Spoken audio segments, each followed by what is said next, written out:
more. Everybody has to have something in front of them. Yeah, we'll start with this guy. Oh, they're both open?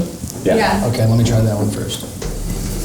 Thank you, brother. That was brought forward. Yeah, just hide the second cup. We don't want to look like raging alcoholics. Why not? There's everybody knows. Man, I'm glad we got those glasses. How nice it looks. Jason need a splash in. He needs We're the machine. Or the one that says right below it today. You face Probably that. it. Yeah, there you go. That's it. That's him. No, they cancel out. Cancel. Just Hit that right there. Yep. Easy. What are you? Watch, he doesn't. He's not gonna answer. That would be hilarious if he didn't answer. I think it's getting ready to be hilarious. I'd be scared if he turns his head right now. Hey! What up, dog? Oh, that's awesome. How's everybody doing? Good. Buddy. Glad to have you here. Good. You guys got your drinks there and everything? So do you? Yeah, you got one too.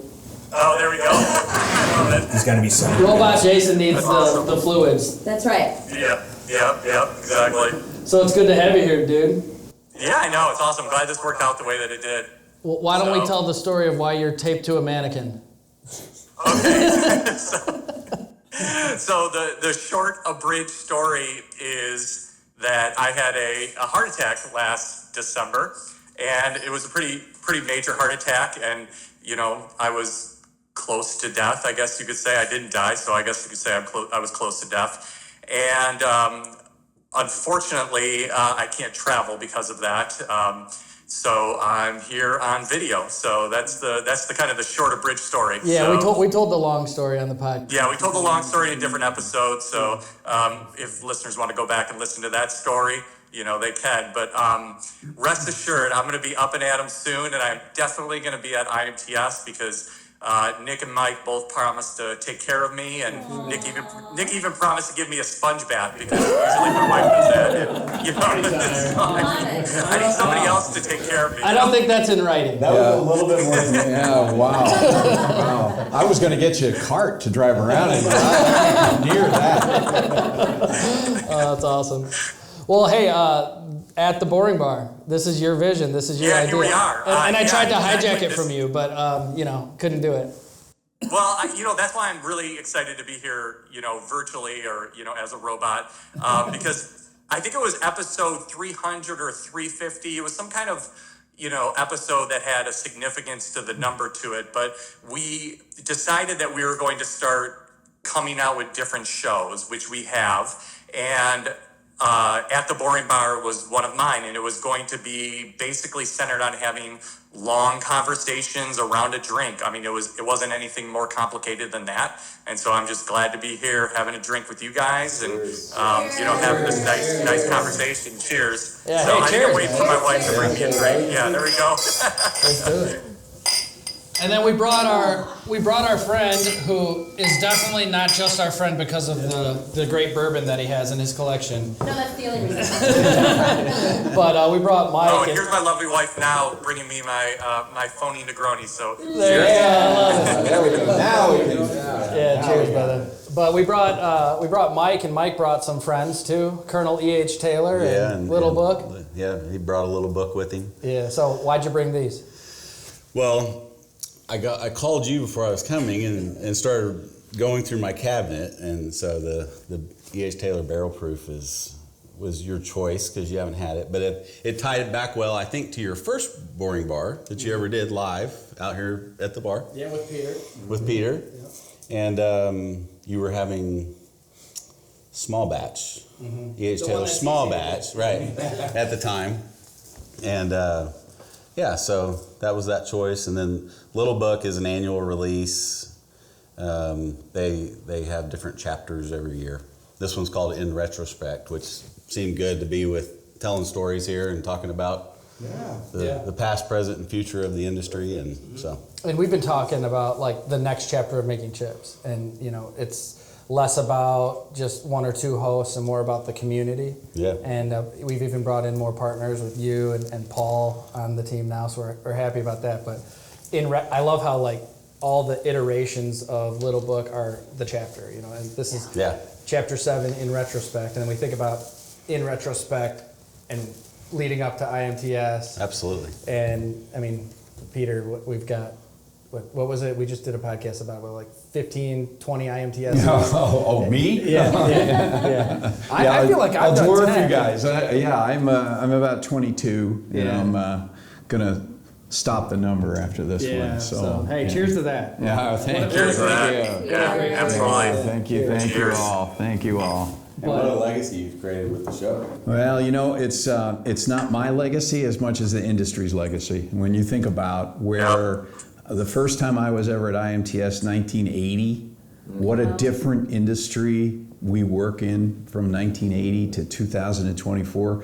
And I think now, probably if you sum up all that time, in the next 4 or 6 years, you make that same amount of progress. Sure. That's how much faster things move today than they moved in 1980 and 82. Yeah. Well, I love the fact that the acronym has changed, right? It Oh, used yeah. to be International Machine Tool Show. Yeah. Now it's Manufacturing Technology Show. When did that change happen? happened in the early 90s. And we also changed the name of our association. We used to be the National Machine Tool Builders Association. Now we're AMT, Association for Manufacturing Technology. And it's, you know, it reflects what happened in the industry.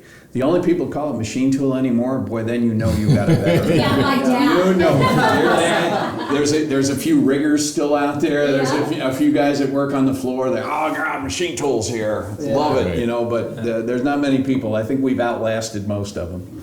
Yeah. I think my first IMTS was 94, 96, right Yeah, around that yeah, period right of around time, the right before I transition. started my shop. Yeah. Mine was 2000, and then I took a 16 or an 18-year gap.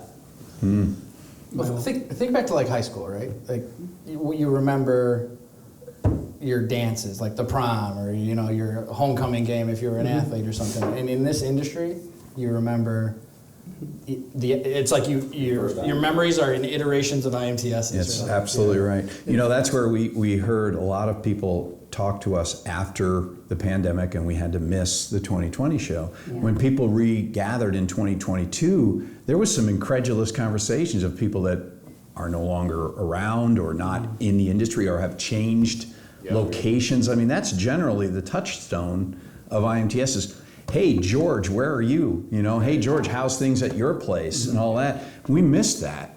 And now we're reconnected, and it's really going to be a pleasure to have it back in the cycle where everybody's kind of more stable and we can have our conversations the way we're used to. I see it like a family reunion. Yes. You know, for the industry, we all have friends across the country, across the world, and you see them every 2 years sometimes there. You know, my first one was in 06, and it was like a month. You know, being there 2 weeks prior and after. Yeah. And it was just like the first Super Bowl for a kid in a sense. And last year we took our crew, our whole company. You took everybody in the company. Yes. That's awesome. And their wives. I love that. We love this guy. I'm in Houston now, but I'm originally a Chicago guy, right? So Yeah. they come to my city, and I wanted to show them what they're working in, because we're in a bubble in Houston in a sense. So I wanted them to see where they're at, what the bigger picture really is, you know. So that was pretty cool, you know, and to be able to do that, to give them a bigger sight. And you guys are making that happen. Well, we're excited to host everybody. It's really an invigorating experience to see everybody so excited. And something I've always enjoyed is when people say, "Oh, IMTS, that's my show."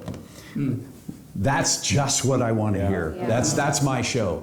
Yeah. That's my show. That's almost like sports teams, right? That's my sports team. You don't own the sports team. You don't have anything to do with the sports team. You're a fan. We actually have fans. And Well, I you start love saying, that. like, for me, the Bears, like, we got a good We quarterback. gotta get we him, got yeah, this one. yeah, You know whose that's it. show it is? It's Nicole's show. Yeah, I think It's Nicole's. It's It really is. It's Nicole's world. Yeah, exactly, with her huge wine glass. Yeah. And she's got to get this special kind of wine that I couldn't find. I had to get that for her. But you go to the IMTS, and it's this monster poster of Nicole there. So Nicole's very high maintenance. We all know that. I am. So here's a funny joke. No one really knows what HM stands for, and so I've been going around saying that it actually stands for high maintenance manufacturing. Nice. So Peter, I like that, or I don't know who the gentleman was that was talking about bringing their whole shop, but I personally, we've inserted the IMTS show into our kind of like our onboarding process for new team members, so especially if they're green to the industry, taking them around IMTS is like the quickest way to get somebody up to speed in the manufacturing industry and getting, as a service provider, we have a lot of customer service people and stuff like that, maybe don't know machining, but it's a quick way for them to really grasp the industry by coming to the show and just being overwhelmed by everything that it has to offer. Well, it's so big in so many different ways.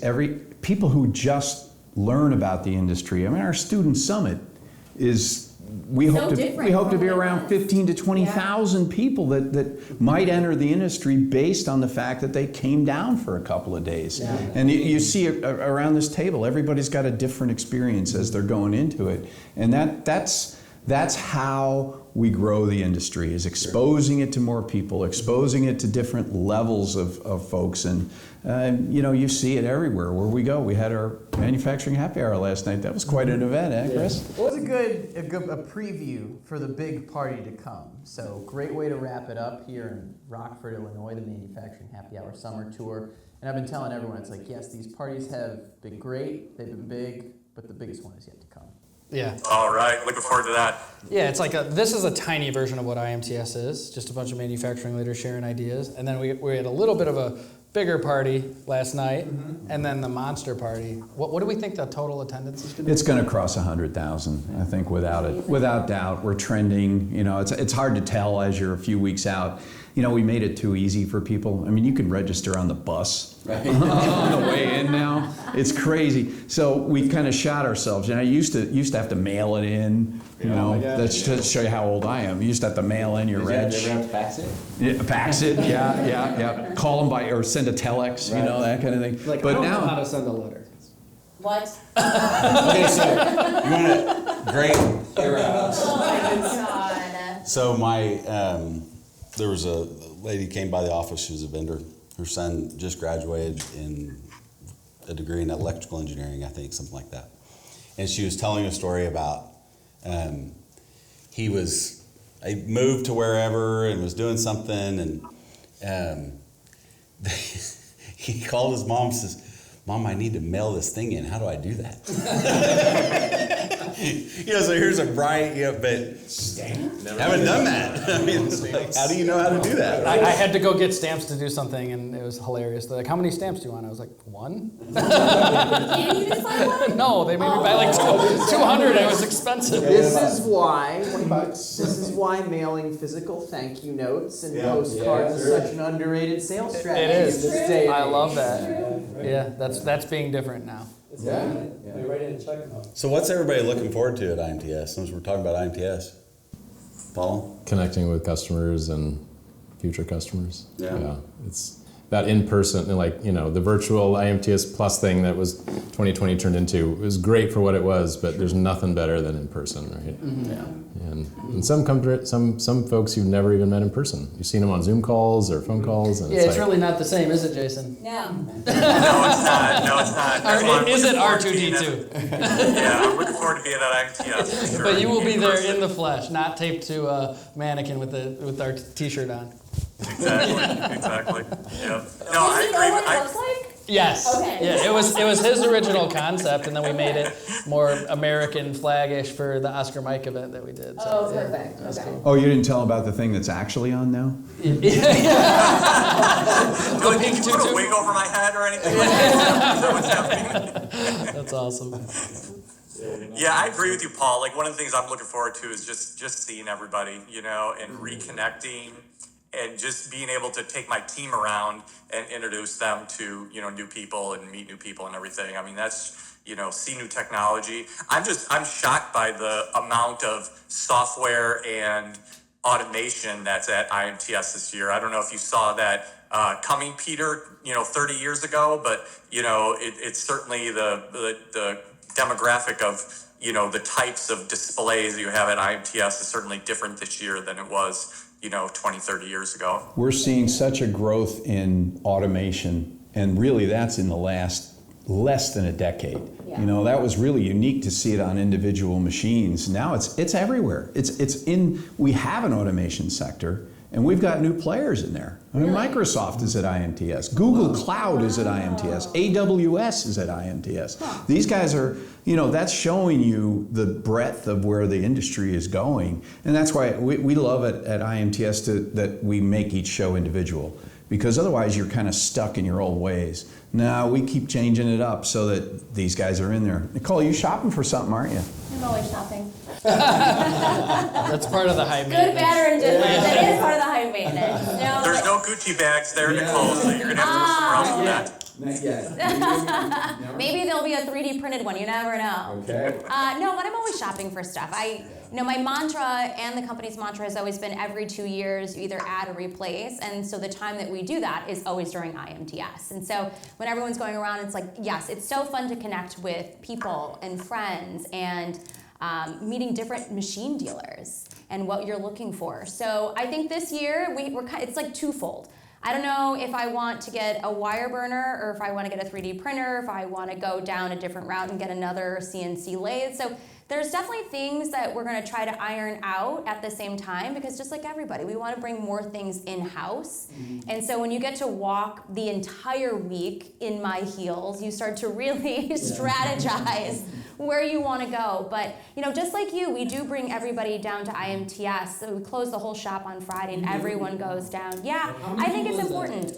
22. Yeah, wow. And I think it's important, right? And a lot of the things that I've said to Peter in the past too is a lot of the things that we have purchased, equipment-wise, has actually been because someone from my shop floor suggested it. And I think that's really cool. So our parts washer, even our broaching machine, stuff like that, when there's buy-in. Saw it and saw an answer and to they're like, something. hey, instead of doing this manually, instead of us renting it, what if we buy it? There's all these different options. And same thing with tooling. I always make fun of my dad that he's always just in the West Wing, and now I'm being dragged to the West Wing. So it's good for me to learn different things and see what else is out there. And I'm excited to see technology, people, and the changing of Isn't the the West Wing dynamics. where the president's at? That's why I said it. Yeah, I like that. And you've done a bunch of stuff like on TV. I've seen you doing like, what was it, something with Fox Business or something like that. Yeah. So I wouldn't be surprised if you actually did talk to the president about manufacturing. I have in the past. Yeah. Yeah. Yeah. One thing that's different for me on the show this time is I'm preparing like stuff for IMTS in Spanish. Really? Yeah. Okay, that's cool. Because there's this whole Elevate Latin America thing, and so we're really focused on Mexico. I've been to Mexico a few times with Manny, just like kind of learning what's going on down there, and it's not like what you see. It's not like what you see on TV. It's like, it reminds me of being in Wichita with like the massive aerospace companies and everything. And so every time I go, I'm like, we got to be focused more on what's going on in Mexico. And so the opportunity came about to be a part of the conference and create some content in Spanish. And I just hired my first Spanish director for the country. And I'm like, Cesar, you're going to do all of this. You're going to stand up in front of people and you're going to give this speech in front of the whole, I don't know how many people will be there, but the Spanish-speaking audience that's coming from Latin America. And never had to do that before. I had a hard enough time getting the English stuff done on time. So, but, yeah, I'm excited about it. Good luck to Caesar. Yeah, exactly. You're the only one at the, well, I don't know who speaks Spanish, but I know you do. Yeah. Do you speak any Spanish? I mean, Don't you speak like 5 languages? I wish. That would be awesome. Yeah. Margarita. Mike's like margarita, cerveza. But yeah, I'm not gonna understand anything there, so I'll be doing other stuff. But It's a different industry. So we're headquartered in Houston. We recently opened a facility in Saltillo, Mexico. That's an hour west of Monterrey. And for me, not being biased, I'm Mexican in blood, right, too? And it's just an exciting industry that, at the same time, what Tech CNC is to support our manufacturers, our companies, and our industry. And much of that industry that is in Mexico is American. Yeah. So we are supporting our industry and providing the same type of service that we're doing here over there. And it's just exciting to be a whole different country. Tacos are better. yeah, for sure. Nick's been there. For sure. Yeah, and so no, it is an exciting place to be, and it's just like I look at it almost like a vacation. If you love what you do, that whole corny thing, if you love what you do, you do it every day, and yeah. You never work a day in your life, right? And then now like Mexico to me is like a vacation and doing it, and it's just so much more exciting, you know. So padel, how is that? Padel? Padel. Okay, so imagine the sport where it's like pickleball, I love pickleball. racquetball, and tennis mixed together. That sounds And it's so called. aggressive. It's so awesome. So that's the biggest thing for me when I was in Mexico is padel. And You're so white when you say it. and so anyway, we're down there together, and they've got like complexes, courts with like bright lights. There's a bar. The entire community's there. His business partner's wife is like in the final match. She won the thing. She got a big check for winning it, and everybody's hanging out. And the coolest thing about it was, number one, it looks super fun. It looks like a sport I would be totally into if they had it here. And number two, he's like, about 80% of the people here are engineers, shop foremen, manufacturers. And if you go to like an indoor soccer complex in the US and look at all the dads or whatever, it's not that way here. Yeah. And then what did you say about engineers? So the other reason why we're doing the Mexico thing, besides as part of our business plan, is so the U.S. is probably graduating about 70,000 engineers. We probably have like 380 million population. Mexico has a population of 170 million. And they're graduating 130,000 engineers a year. Wow. So with almost say half the population doing probably 40-50% more, and the government itself, I mean they're looking for the investment from manufacturing. It's a big thing now, and the kids are actually looking at it as a job, as a career. Nice. And that's what I'd like what IMTS does for the students to get more of that happening because we really need it. So are they staying in Mexico or are they going to like Colombia and Argentina? Like are they moving to like You sound Latin so America? not white when you Because say I'm that. also not white. No, well, It's in the genes, buddy. they're staying in Mexico. The countries you just mentioned, so the wages are less. Yeah. So Mexico is probably the highest wage in Latin America.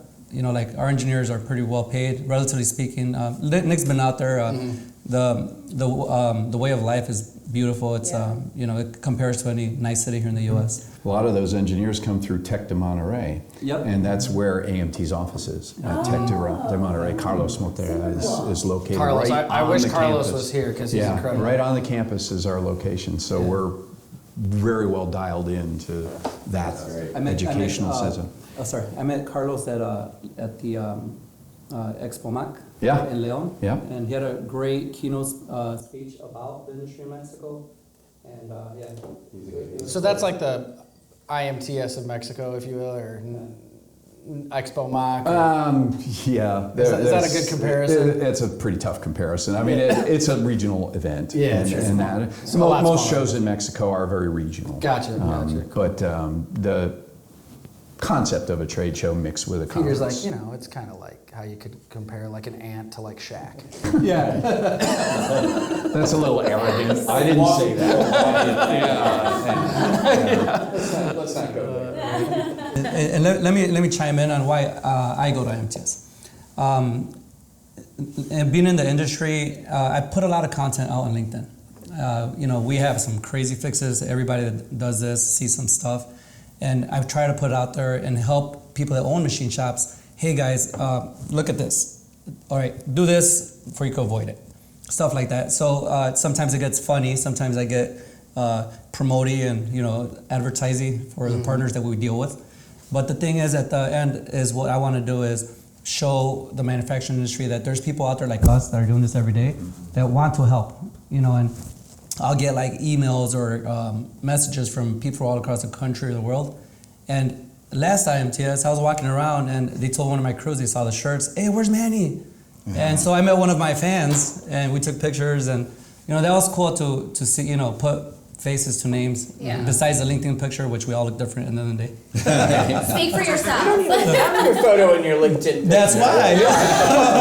You got the back of me walking away. More sustainable that way. Yeah. True. Changes No fast. need for updates. Chris, what are you looking forward to? So we were talking about it earlier, and it goes back to one of the first things that Peter said, the fact that IMTS used to be the International Machine Tool Show. I came up, I might be the only person at this table that came up through the automation side of the manufacturing world. I started my career at Rockwell Automation. I've been to plenty of machine shops, but I never worked in a machine shop per se. So when I was like earlier in my career, IMTS had the reputation of, hey, this is where the CNC guys go. You know, I've heard that line before, but I genuinely sense that reputation is starting to evolve. People are seeing it as the automation show that you go to. Everything I've heard, Jason, you were talking about it earlier as well. Like that is a thing. You know, in fact, I was just talking to some automation folks yesterday that are like, yeah, you know, we were thinking about exhibiting there, you know, but we're more in the automation space. I'm like, that's all the more reason for you to jump in right now, because you would be differentiated. You'd be the first to, not the first to get in there, but you'd be one of the earlier adopters to really start capturing market share, capturing attention by being the person that's doing that at this point. I remember, you know, talking about you were talking about kind of the last 10 years of the shift and what you're saying. So after I had bought my shop, and I think, so 2018, I go to IMTS, blown away, it's really cool.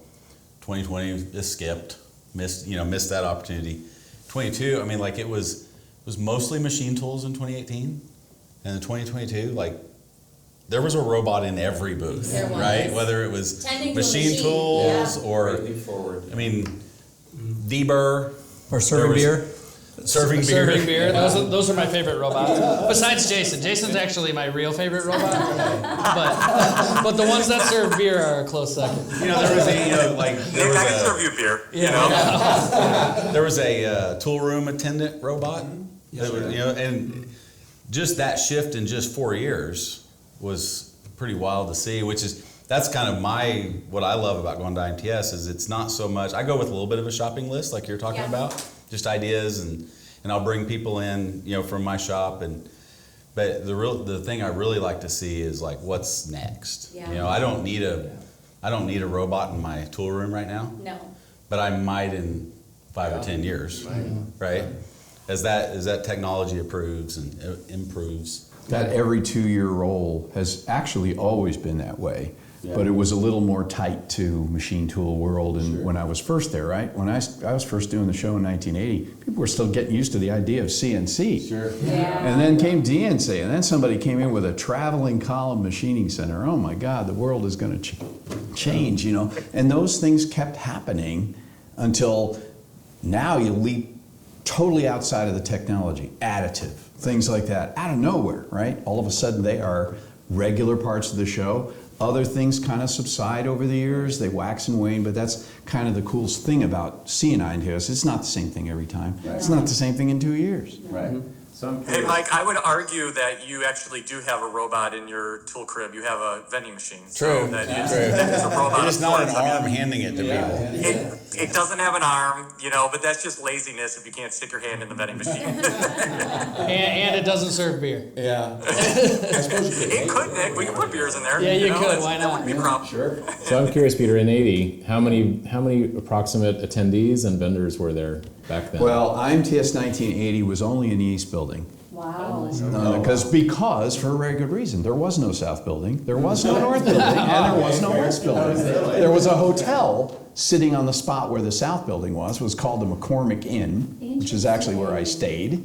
And you walked across the street to the East Building. So if you do the math, probably, I don't have the number off the top of my head, it was probably 500,000 square feet. It's probably half the size of what IMTS is now. A little less, actually, because they used to have multi-levels in that East Building, but even still, barely half of what it is. And that's how we've kind of evolved over the years as a show, is we could only handle a certain part of the market.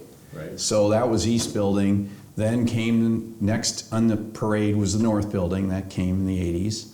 South Building came in the 90s. West Building came in the 2000s. So that's kind of the progression. And as each building has opened, we've filled it.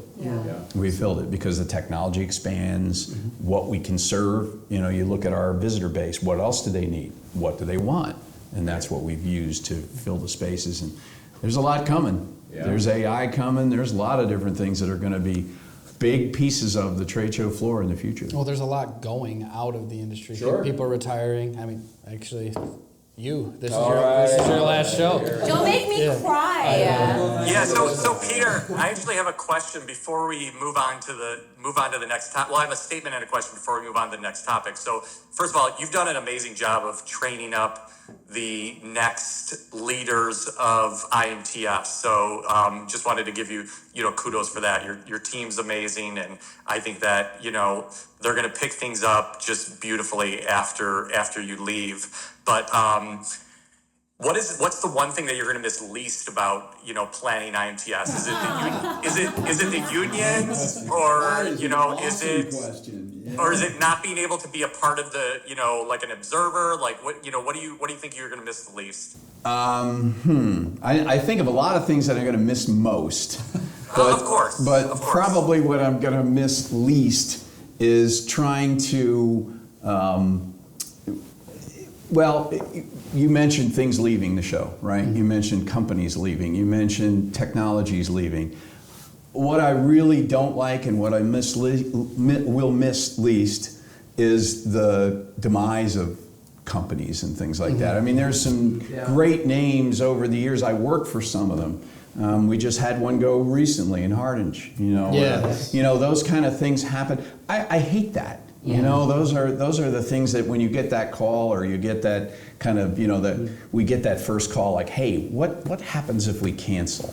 And you're like, oh, what's going on here? And it's a terrible feeling, because the person on the other end does not want to make that call. Sure. They don't want to call you and say we got to cancel because we're having a struggle. And it's usually not about IMTS. It's usually about we're about 2 inches away from Chapter 11, and it's painful, because we do build these personal relationships, and that when something like that's going on, some of these folks are not going to be at IMTS. And so, that's a great question. And, that's really the part that, you hang up those phone calls and you sit back at your desk and you go, oh, geez, But outside of that, most everything else is just great. It's just fun. So let's flip I'm going to put on my podcast host hat for a second. Let's flip that question to end on a positive then. You said there are a lot of things that you're going to miss, but what's one of the little subtle things you're going to miss the most, right? The people. Peter's going to miss me the most. Yeah, well, I'm certainly going to miss I wouldn't call you subtle, though. Yes, she is not subtle.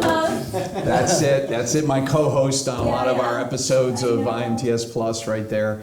You know what? One of the most fun things that's behind the scenes is the first design sessions. We meet with a couple guys that I have worked with as designers of IMTS for over 20 years. And they're tremendous designers, and they do a lot of trade shows. We're the only one that starts from scratch every time. So they're just jazzed, and we go into this meeting, and I kind of look at things for about, in the 6 months after IMTS, get some ideas into the next year. And we sit down and we do a session, and we kind of go 3 or 4 different directions. Wow.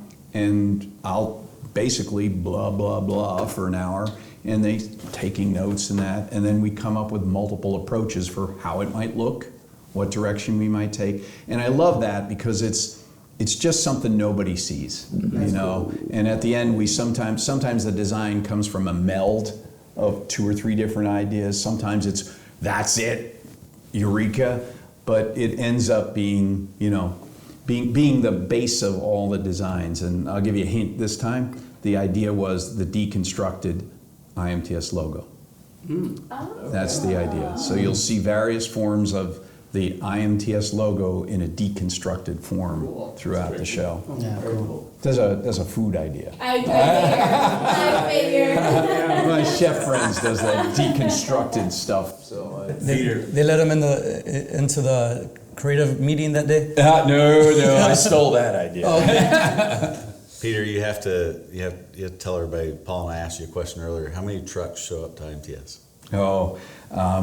So on an average day of move-in, we unload 480 trucks. Per day? Per day for about 8 days. And then we start to taper it off as we get closer. 4,000. Yeah. 4,000 or 5,000 or so at the end of the day. And that's many of them are, Taylor Swift ain't got nothing. You totally tricked us earlier when you said it, because you were saying 480, and I'm thinking that seems really low, and then you said per day. Wow. Yeah, no. That first day is also one of those moments you miss. Because we take over the building, we mark booths out and all that. We start rolling trucks in at midnight, which we call the midnight run, because we actually get the license and all the rest of that. We can do certain things, but we don't start till midnight. So at midnight, the smell of diesel fuel and all that is just, okay, open the door. And we start leading the trucks to, okay, you guys here, you here, you here, you here, you here, you here. And that gets positioned for the 6 a.m. start the next morning of unloading. So amazing. As well, logistics. It's a logistic adventure, you know, it really is. And that's good to know, like for other people to understand, because when you're setting up a show and say the technicians are out there and they're like waiting for their stuff and hey guys, 480 trucks a day. Right. Yeah. That's why. Yeah. No, it's quite the undertaking. It's tough if you fall behind. It's tough because they don't go away. They just keep coming. Yeah. So yeah, kudos to you and enjoy your retirement. And you're one of many. I mean, there's so many people retiring from the industry right now. Some people are going to the show for buying machines, and there's a whole conference on like mergers and acquisitions and succession planning. And so a lot of people are going there to think about, hey, maybe we'll buy a business, or maybe we want to position our business to sell. So kind of moving away from the show here to like just the general state of the industry. I know this at our company. I'm sure it's the same at many of yours, but we have a lot of people with a lot of tribal knowledge that are 1 year, 2 years, 5 years away from doing what they should be doing, enjoying their retirement. They worked super hard, and not everybody did as good of a job as you, of like making sure that there's a next in line, and that's like a crisis for a lot of people, and it's an opportunity for a lot of people too, and like so, pointing over to Mike here, like. Mike's starting another podcast under the Making Chips umbrella called Buy the Numbers, B-U-Y the Numbers, because that's your background, right? Yeah. Like looking at these opportunities where, hey, this is actually a decent company, but none of the kids or the owner are interested or whatever. Right. Yeah. No. It's very, very common in the whole space right now. And I was telling Paul about an opportunity I'm looking at last night, or was telling Paul last night about an opportunity I'm looking at right now, and everything's just kind of run off of few Excel spreadsheets and tribal knowledge and so forth, and I mean their valuation is just not there, right? Yeah. Because it's going to be a lot of work to switch that over. Now on the flip side of that, having systems and processes and pro shop from Paul, being able to capture that information and then turn it into something, I look at it and I salivate too, right? It's like, because I know by pulling that into my environment, with my team, with my processes, with my systems, I'm going to double, triple, maybe quadruple their capacity and their capabilities. Yeah, you're going to buy those numbers, and they're going to look a lot different in 2 years. Right. Yeah. Maybe it's a 2x multiple of EBITDA as they sit, but I know, if I were selling, I'm going to be trading out here at a 6 or 7, right? So just by doing the deal and pulling them into my system, I hopefully can grow them. But I can also maybe double or triple their multiple. Creates a lot more value on my balance sheet. It ties into, I think, to a greater theme. You were talking about the investor sector, part of IMTS, the little sub-show. I had Mike Fritz on, actually we did 2 episodes because it was just so juicy. He's bought 4 shops in the last few years, not from the industry. And so he's not from the industry? He's not from the industry, but he bought a shop and he's bought 3 more since. Mike's even more than that. Same story. But yeah, there's, what's the number? 10,000 baby boomers per day are retiring, like nationwide, and there's a lot of shop owners in that position. Yeah. Your father. Thankfully, there's a second generation with you taking up. Exactly. But there's not always. Right? There isn't, and Mike and I were just having this conversation. When you're looking at a strategy, what do you do next, right? Like for me, I'm bored. I love it, but we need to grow in a different direction. We can only keep doing the same things, and you can only keep adding so many machines, but you have to go into something else. And so for me, I was looking at it like, okay, what if I don't really want to move out of Illinois, but I would love to move the headquarters. So what if I bought a different machine shop in a different state that I could start moving that and kind of getting a better tax incentive? Or because maybe my dad doesn't want to 100% give up, so I could be women-owned. Now this shop that I buy could definitely start that. So, you know, for me, it's about the strategy and what's next. And you're right, there's a lot of people. And I've been hearing from some of my coolant distributors that go and visit some of the local shops. I'm like, yep, they're closing, or they're on 4/8s, or they're looking for someone to get picked up because they're done. And that's so sad, because if that goes out of our industry, it's loss of jobs, it's just loss of a supply chain, and then, you know, now we're back to square one where that goes someplace else. Just at a timing where there's more demand. Right. Where our demand in that world is going up and up and up as we reshore, as we, you know, grow within. The macro trend is positive over the next many years. Very much. But it's conflicting with all these retirements. But on the plus side, you know, we have some customers, and I've interviewed recently on my podcast, very young folks. Like, we have two different customers, actually 3 customers, pairs of brothers. I wish we had some sisters. Hopefully they'll come. Never run a CNC before in their life. Saw it on YouTube, got super excited about it, decided to buy a machine and start a machine shop just completely out of the blue. Tormach put it in their garage or whatever. Yep. That's so fun. You know, they're still in their 20s, just like going for it, excited about it. But, you know, it's like students that come to the Student Summit, that's going to ignite that fire in a lot of folks, because it's such an exciting, cool industry. You know, I again, given my background in investing in private equity and mergers and acquisitions, you know, so for me, I look at it both ways, right? Like, I want to go invest in your customers that are brothers and say, hey, I can help you grow, right? And you and I were just talking about, it's like, that's a great opportunity to diversify, maybe regionally, by industry, whatever.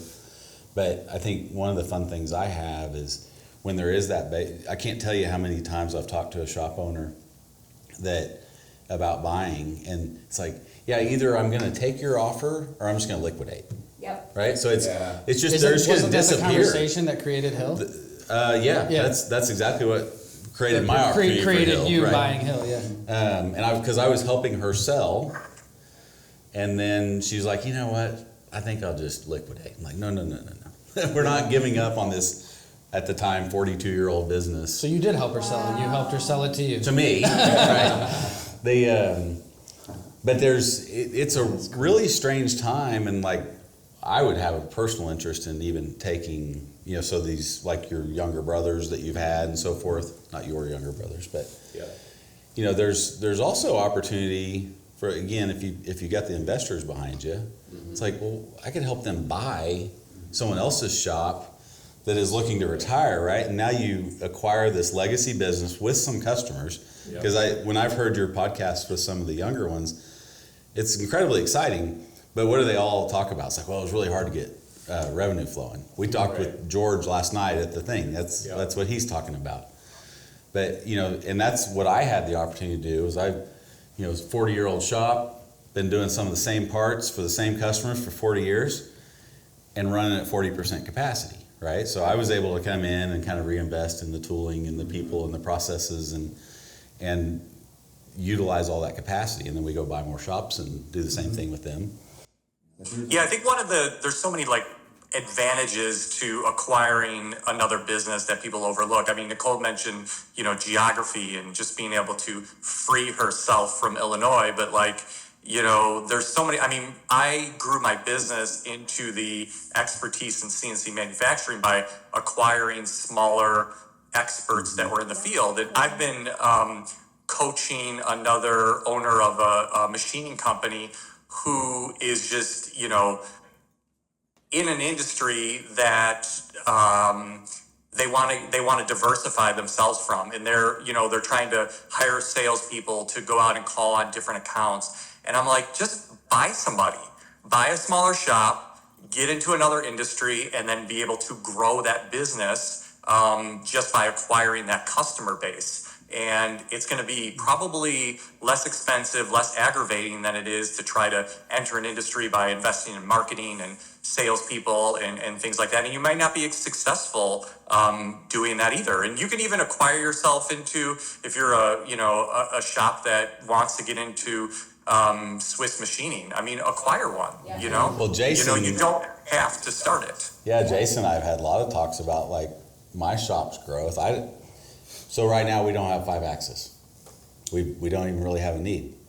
It's not the type of parts that come through our shop. I will probably never buy a 5-axis machine new from a dealer. When the time comes, I'll buy a shop that has 5-axis. Yep. I'm buying revenue stream. I'm buying the programmers and the operators of it and the equipment. Yep. Right. That's how we've always grown. Definitely in this industry, but even in other industries I've been involved in. So, like to Jason's point, I think a lot of people just kind of bypass that, and with this generational shift of the baby boomers exiting, there's tons of opportunity for that. And I just listened on the plane here to, I can't remember the two younger brothers' names. Servant. Great story. Yeah. And, but probably in some ways, the same amount of money they invested to get started, both time and money, they could have potentially bought a shop also that already had that revenue stream. Yeah, but right? the problem is, Mike, is that no one knows how to start it, right? We were even having that discussion. Yeah. Like, how did you start? Who did you go talk to? How did you even start down this whole pathway? Because sometimes it feels so daunting. Yeah. And you just, like for me, I was just going online. I was trying to see like what businesses were for sale in like South Carolina, North Carolina, and you kind of start that route. You trying to get out of Chicago? 100%. You can't handle the winters? Or the policy. Yeah. That's pretty much the winter. Yeah. But Winter is yeah, coming. the winter is coming. But that's the thing. I think no one really knows how to go down that right, or who to call, or who to field these questions to. So plug off of what Nick said here in a couple months. Start listening to By the Numbers. Yeah. But to your point, one of the things like throughout my career, whether it's in manufacturing or somewhere else, when I would be working with a seller, and you're sitting there going through something, and they inevitably are always like, God, I feel so dumb. Like I've been in business all this time and I don't understand this. It's like, well, why would you? I'm like, great, we can connect. Yeah, right.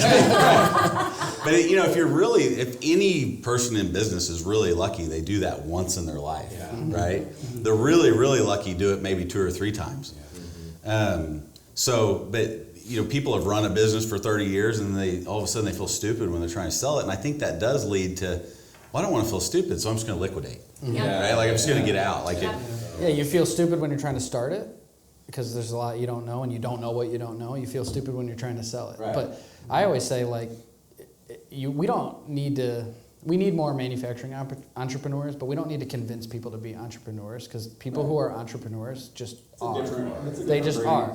So like last night, we ended our night smoking a cigar and having a young guy tell us about his idea and how he really wants to start his own business. And he was just you could tell. He was all talk. No, he was all in. Got it. He was all in, and he was just buzzing, and probably because we had a couple drinks too. But he was buzzing the other way too, and he was just like no one's gonna tell him he's not gonna do it, or you can't do it, or you don't know enough, or like your story, dude.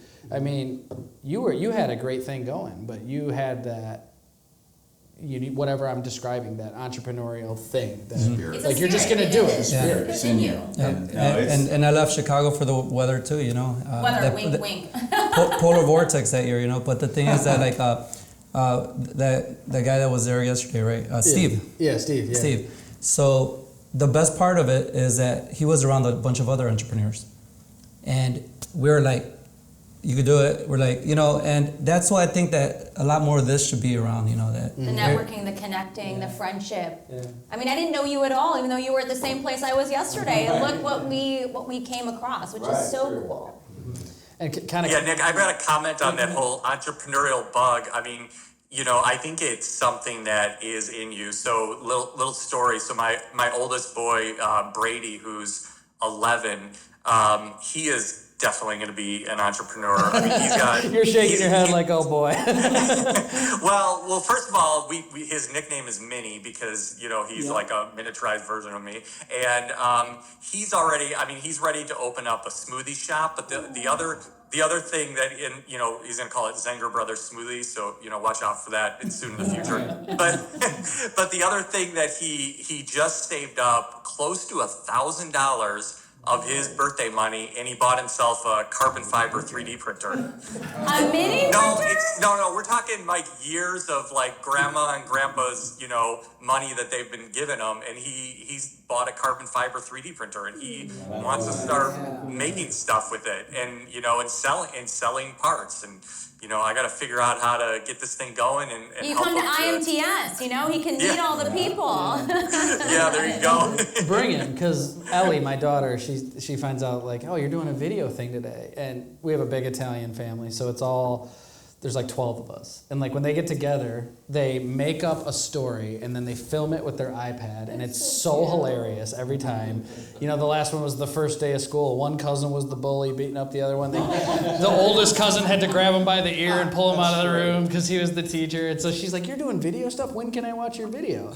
And that's why this is why we're not allowed to swear. Yeah, that's why we can't be dropping F-bombs. Hey, we're gonna be watching her videos now. Yeah. But Jason, back we to can your beat you on, point, Nicole. Go ahead and let loose. Like It's entrepreneurs, okay. like you came from say what you automation. want. You didn't come from chip making.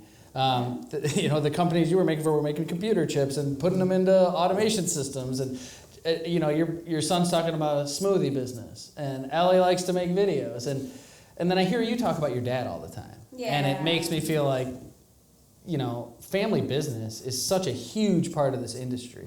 So if I'm going to point a question at you, Nicole, like your dad started your business, and what do you think the best thing he left you with is? Because I know you're kind of in that transition period where it's like starting to be yours. Yeah. There's so many things, right? I mean, there's friendship, there's wisdom, there's respect, there's love. Mm-hmm. And so as much as I get so annoyed sometimes when he goes in there and I'm like, oh, he's going to mess everything up today. Like, I just know it. But it's a very rare thing that not a lot of people get, right? So he comes in, and you see the smile on his face. And he's 81, and he's had a lot of health problems. And every day, he goes through the shop, he says hello, he touches the parts, he looks at everything. And it's just those things that you just watch him, he gets so giddy about. It's just, it's his lifeline, right? And that's something that I look at, and I know that in 10, 15 years from now, I may not have that.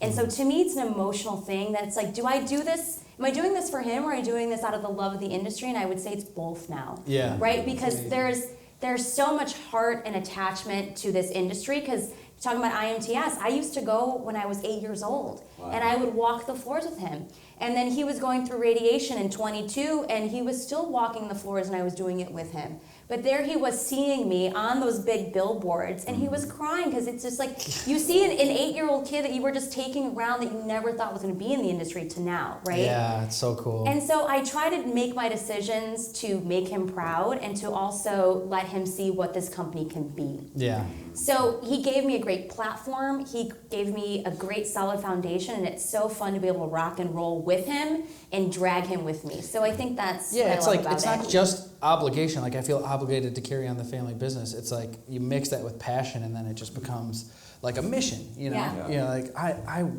look what he did. Like how could we liquidate?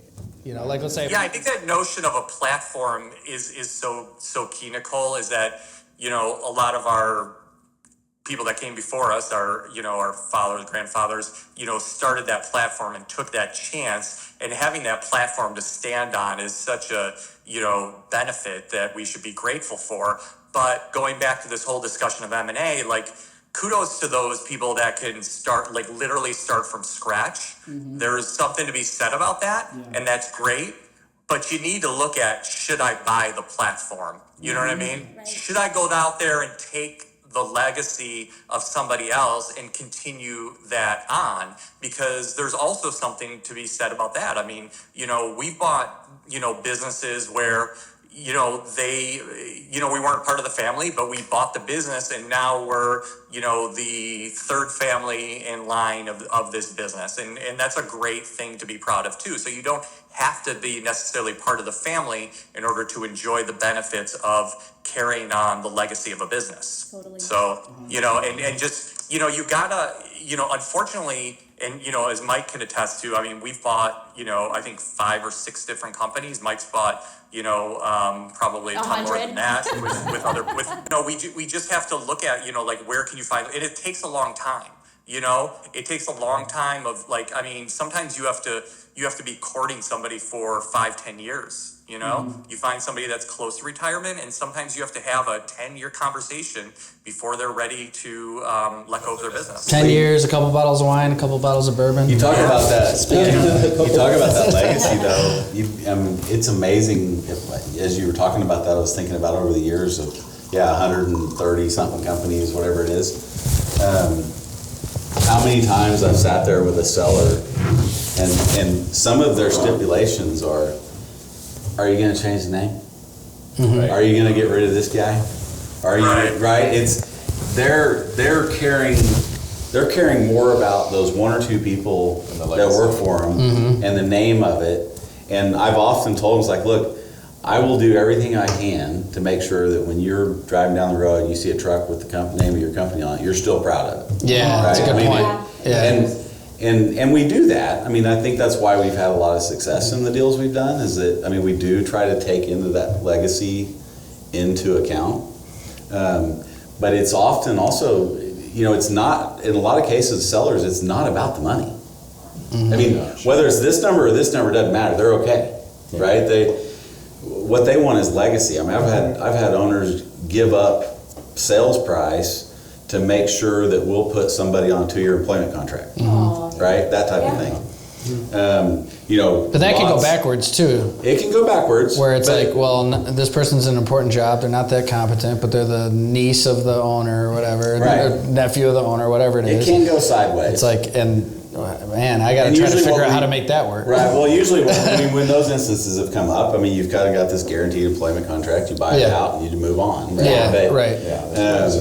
But it's, you know, you're talking about the legacy of the family business piece. I mean, that's what a lot of it is a lot of times. And there's a lot of, some of them do sell, you know, as you're talking about, but there's so many multi-generational family businesses. I mean, we have clients that are on the 4th generation, right? Wow. And to segue into one of our next topics about technology, it's often that new generation that's thirsty for a change. Yeah. Like, we need to get rid of the paper out of this shop. We need to bring automation. We need some robots because we can't find enough people to run machines.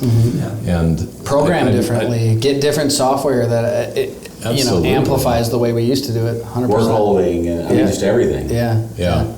We were tired. I mean, our shop was definitely tired when we bought it, and reinvesting in tooling and work holding and processes and ERP systems. Certainly fueled our growth. And I remember Cheryl Hill, we bought it from, who is family to me. I mean, in fact, I have dinner with her Monday night again. And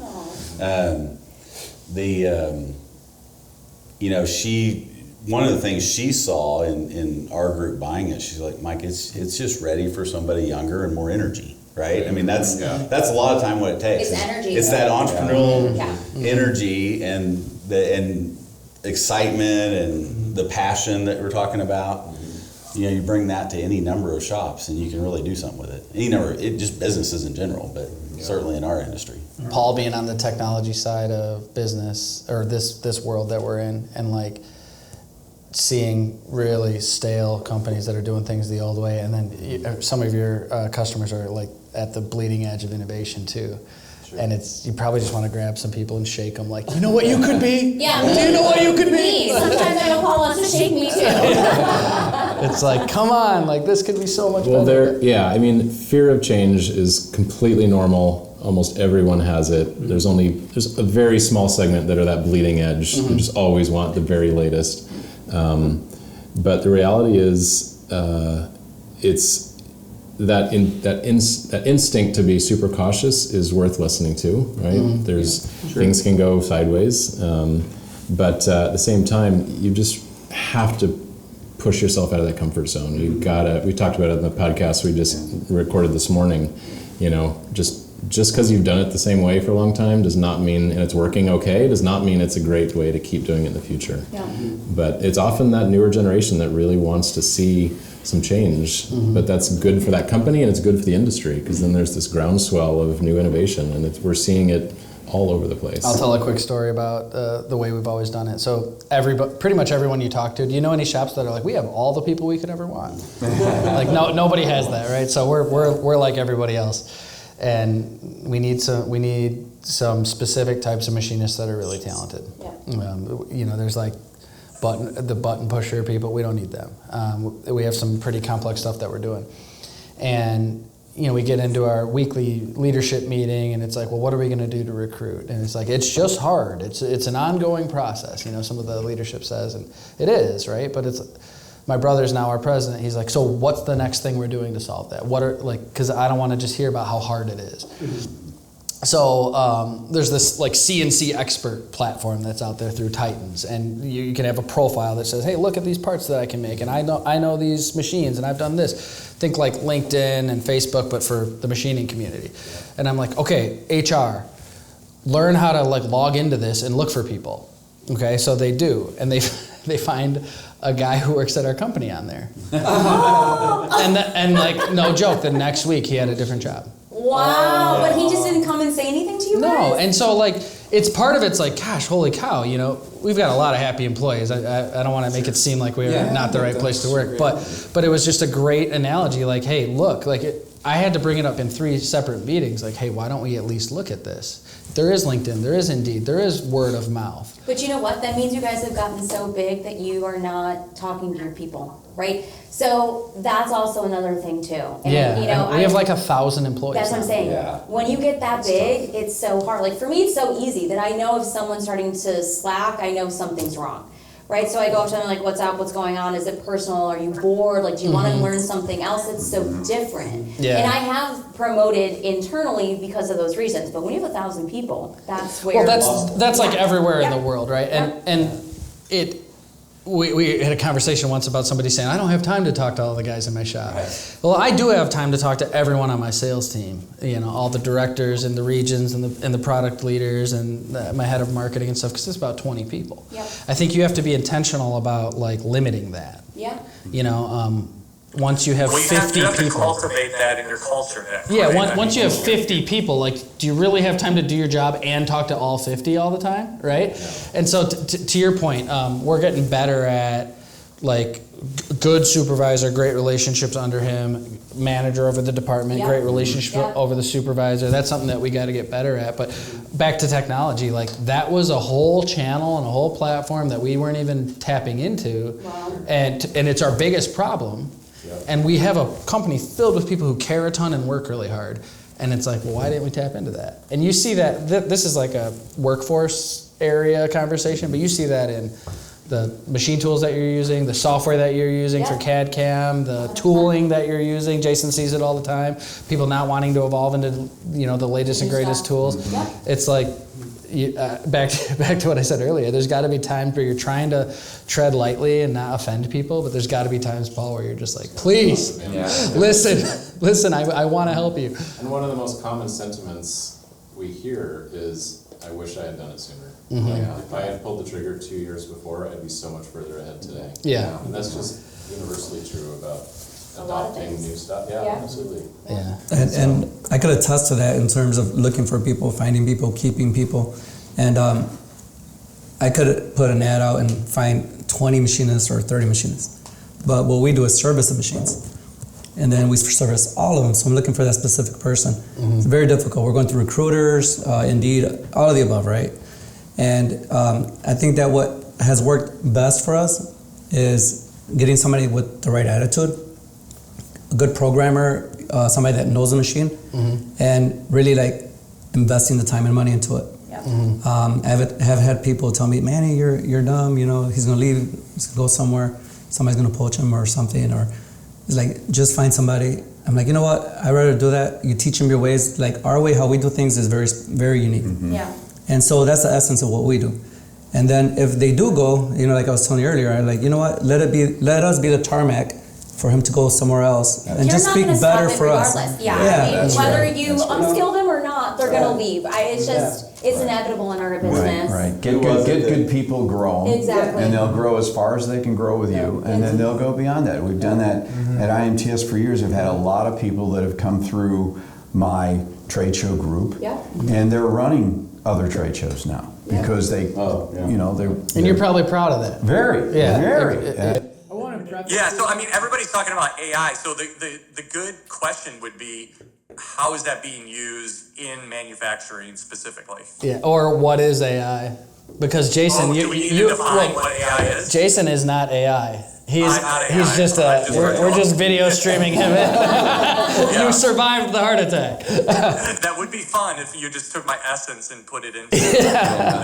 No, but like I mean, so everyone's like AI. What is AI? AI isn't ChatGPT, right? There's a lot more than that. Oh, for sure. So even though I do use ChatGPT, but well, one of the things we're talking about at IMTS is practical use cases of AI in your machine shop. And AI is this like super polarizing topic now too. Yeah. You know what I mean? Like, AI, no one even has to try anymore. They just use AI. And I think that's like super messed up. I think that's a really messed up philosophy. They used to say the same thing about CNC, like, everyone wants to use CNC. Exactly. So I think it's about like how you use it. And I'm excited. I don't want to like steal the thunder of what we're presenting at the show, but I'm excited to like see more and more shops use what's out there. What is it? It's a tool. It's a tool just like anything else. Everything else that has come into the industry from time immemorial. It's a tool. It's how you use it. It's how you adapt to it. It's how you implement it. I saw a news article sometime in the last couple months, I think maybe Wall Street Journal or something. They were talking about what are going to be the top jobs 10 years from now. One of them was an AI prompt engineer. And this could be a top job like a year or two from now. Yeah. 10 years is a long way out. That'd be too long out. I already feel behind in terms of my AI prompting skill set. Right. Like I know other people that are like leveraging it on a regular basis. I'm doing it once in a blue. So when you guys say prompting, you mean like what you ask? How do you ask the question to get the answer? Because it is funny. Like if you do it the wrong way, Google will get the answer you want. yeah, you'll get the wrong result. You ask it the wrong way, it's funny. Well, you can even ask it the right way and get the wrong results too. That's another thing that people need to take into consideration. So it's definitely just as much an art as it is a science. Get the prompts right, make sure that you're getting the right information. I mean, I use some kind of AI tool probably on a daily basis for work. Like what? I think it's Well, Jason really never fun. wants to do any real work, so he gets the robots to do the AI work It's for all him. about, you got to stay efficient. I mean, if I can get more done, that's the name of the game. I'd be like, hey, Jason, will you sign this? AI, please sign this one. I had a guy in the shop, I can't remember, one of my managers, I can't remember exactly what I'd asked him to do, but it was some sort of, like we were pulling some data out of ProShop and we were comparing it to something else. And I mean, coming from a technology background years ago and being very proficient in Excel and all these things, I know how I would have done it, right? And he comes back like 30 minutes later and he's done. And I was like, there's no way you're done. Like, you couldn't have done this right. He goes, well, yeah, no, I uploaded it to something and had it do the analysis and spit out the report. Wow. Like, wow, I would have spent all afternoon on that. Yeah, that's awesome. I don't know if you guys have seen, so I just saw, it was like an Instagram little reel, and it talked about AI for your emails. So I manage 2 offices now in 2 countries. Got to see different emails in different languages, and it takes time. And then so this AI function was, you could save like 1.5 hours. It like responds to your emails. It does all that, and I'm like, that'd be great, but I don't trust it right now. How would it respond? I email Manny like, hey, do you want to be a part of this At the Boring Bar event? Your message is very important to me. I will respond. I know there will be good bourbon. I'm curious. That's the breakthrough. I'm curious. I mean, we have a leader in the manufacturing technology space sitting at the table. What are you guys talking about? Do we have to do safe harbor now or what? Yeah, I'll kill you all. I mean, I assume you guys are talking about how can we. Oh, for sure. Yeah. I mean, is there? Well, what's your viewpoint on modern where this is manufacturing has just vast quantities of data.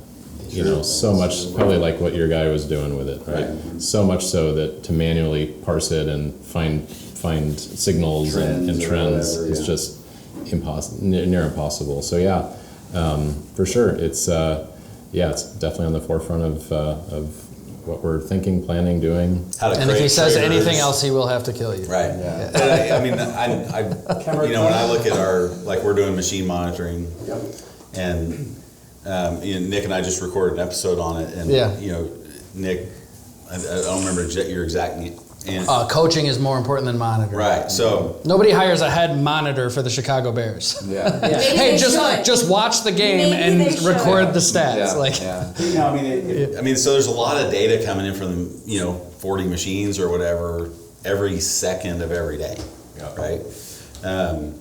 And there's reports that are generated from it. And there's graphs and there's triggers and all this stuff. But I don't have someone sitting there watching it all day. Right? I mean, it's not just up on the screen and going, "Oh, that dial moved to yellow. Sure, go see what's going on." Practical application I've heard about for AI is preventative maintenance. Is doing that kind of work. And I don't know if any of you all have implemented that into your processes, but apparently that's the easiest and the most practical way to use AI in manufacturing right now. Yeah, looking at tool pressures and all those types of things. And So I even tried to just- steal Jason's thunder by like hijacking the boring bar idea he had, and he's already talking about what I'm talking about on stage. Yeah. I had to, Oh, is that right, Nick? well, because Okay. all right, little preview. Well, good preview. Little preview. So we Yeah. make coolant monitoring systems and coolant management, chip management. So like if you run out of coolant, you obviously can't run automation. And if your coolant mixtures are all screwed up, you can't do that. So if you have sensors in everything you've got going on, and Manny knows about this because we've talked about it a lot. Like you can it's like having one of those really nice pools where like you're not going in there and putting the chlorine in, and it's happened automatically. Yeah, well, if you can pull sensors out, and if your machine can learn and understand what to do to make the mix right and make the levels right and everything like that, you're enabling more automation. It's like a huge part of what we're showing at Peter's show here. Yeah. So, Well, the first thing you think about data in manufacturing, the first thing we had to do overall was figure out how to get it. Right. Yeah. Yeah. And we spent a generation trying to figure out how to get data. Yeah. Now we have to figure out what to do with it. Yeah. Right. And this is what to do with it. It's learning how to take that data and turning it into something you can use, act on, measure, respond to, make future moves. It's exciting because we've worked so hard for so long on how to get this data. Yeah. It's like the dog catching the car, right? Now we got it. What do we do? the hell do we do with it? Well, I love where this conversation. Yeah. I love where this conversation is going because I think we need to challenge the manufacturing industry to be really intentional with how they talk about AI and then use AI. Because I'll preface this with a little story. I did a live podcast a while ago and we played the AI drinking game. The podcast wasn't about AI, but anytime someone said AI, the rest of the group had to take a drink. That's great. It was a lot of fun. If you walked around IMTS with a beer and you had played a drinking game for every booth that says AI-driven something this year, you'd probably be you'd be tanked. You'd be tanked before you got walking very long. exactly. Exactly. the robot with the serving the beer. Yeah. Behind you. It just like super soakers a sip of beer into your face. But where I'm going with this is, I think the conversation about leverage AI to take all this data you have to do something intelligent with it. I mean, come from the automation world. I'm going to be doing a podcast soon talking to someone about how to leverage artificial intelligence to get out of pilot purgatory. This is an issue a lot of manufacturers run into where they try something that kind of works, but they don't really have a strategy to scale it. You can leverage data and artificial intelligence to figure out where those opportunities are. So, Chris, is that the notion of like the digital twin? I can't answer that yet because that podcast is still forthcoming. Haven't done that interview Okay. yet, but it is something I'm more You're ready excited to learn, about. huh? But the general premise is It is for sure. Jason is actually my digital twin. This is Nick, and then I have my digital twin right next to me. That would have been a better joke If that's Same shirt. actually the case, there's a defect in the software. This one looks way better than me. I'm going to say we're the digital twins. Yeah, there you go. And if you think that's true, then you also got a problem. But I mean, Nick, the twin came out a little shorter. I don't know what happened. I was just about to serve you up a softball about Zenger. No, but talking I'm already all about over it. like what you So do, right? if- You try if we to can- improve people's ability to get the most out of their tooling, spend and get the most out of the productivity and everything like that. If you had exact data on what cutting tools are lasting longer, performing better, etc., Yep. and then you knowing you'll be like, hey, AI, figure this out for me so I don't have to do anything. And then, and then it'll be like, hey, maybe you should switch to this tool, switch to that tool, switch to that tool. You got to be salivating thinking about it. Oh no, there's no doubt. And if I could get even a little bit meta with the conversation, so if you look towards the future, you'll have a boring bar, which hopefully everybody knows what an actual boring bar is. It's not just a bar where you have a boring conversation. That boring bar has a boring conversation about manufacturing.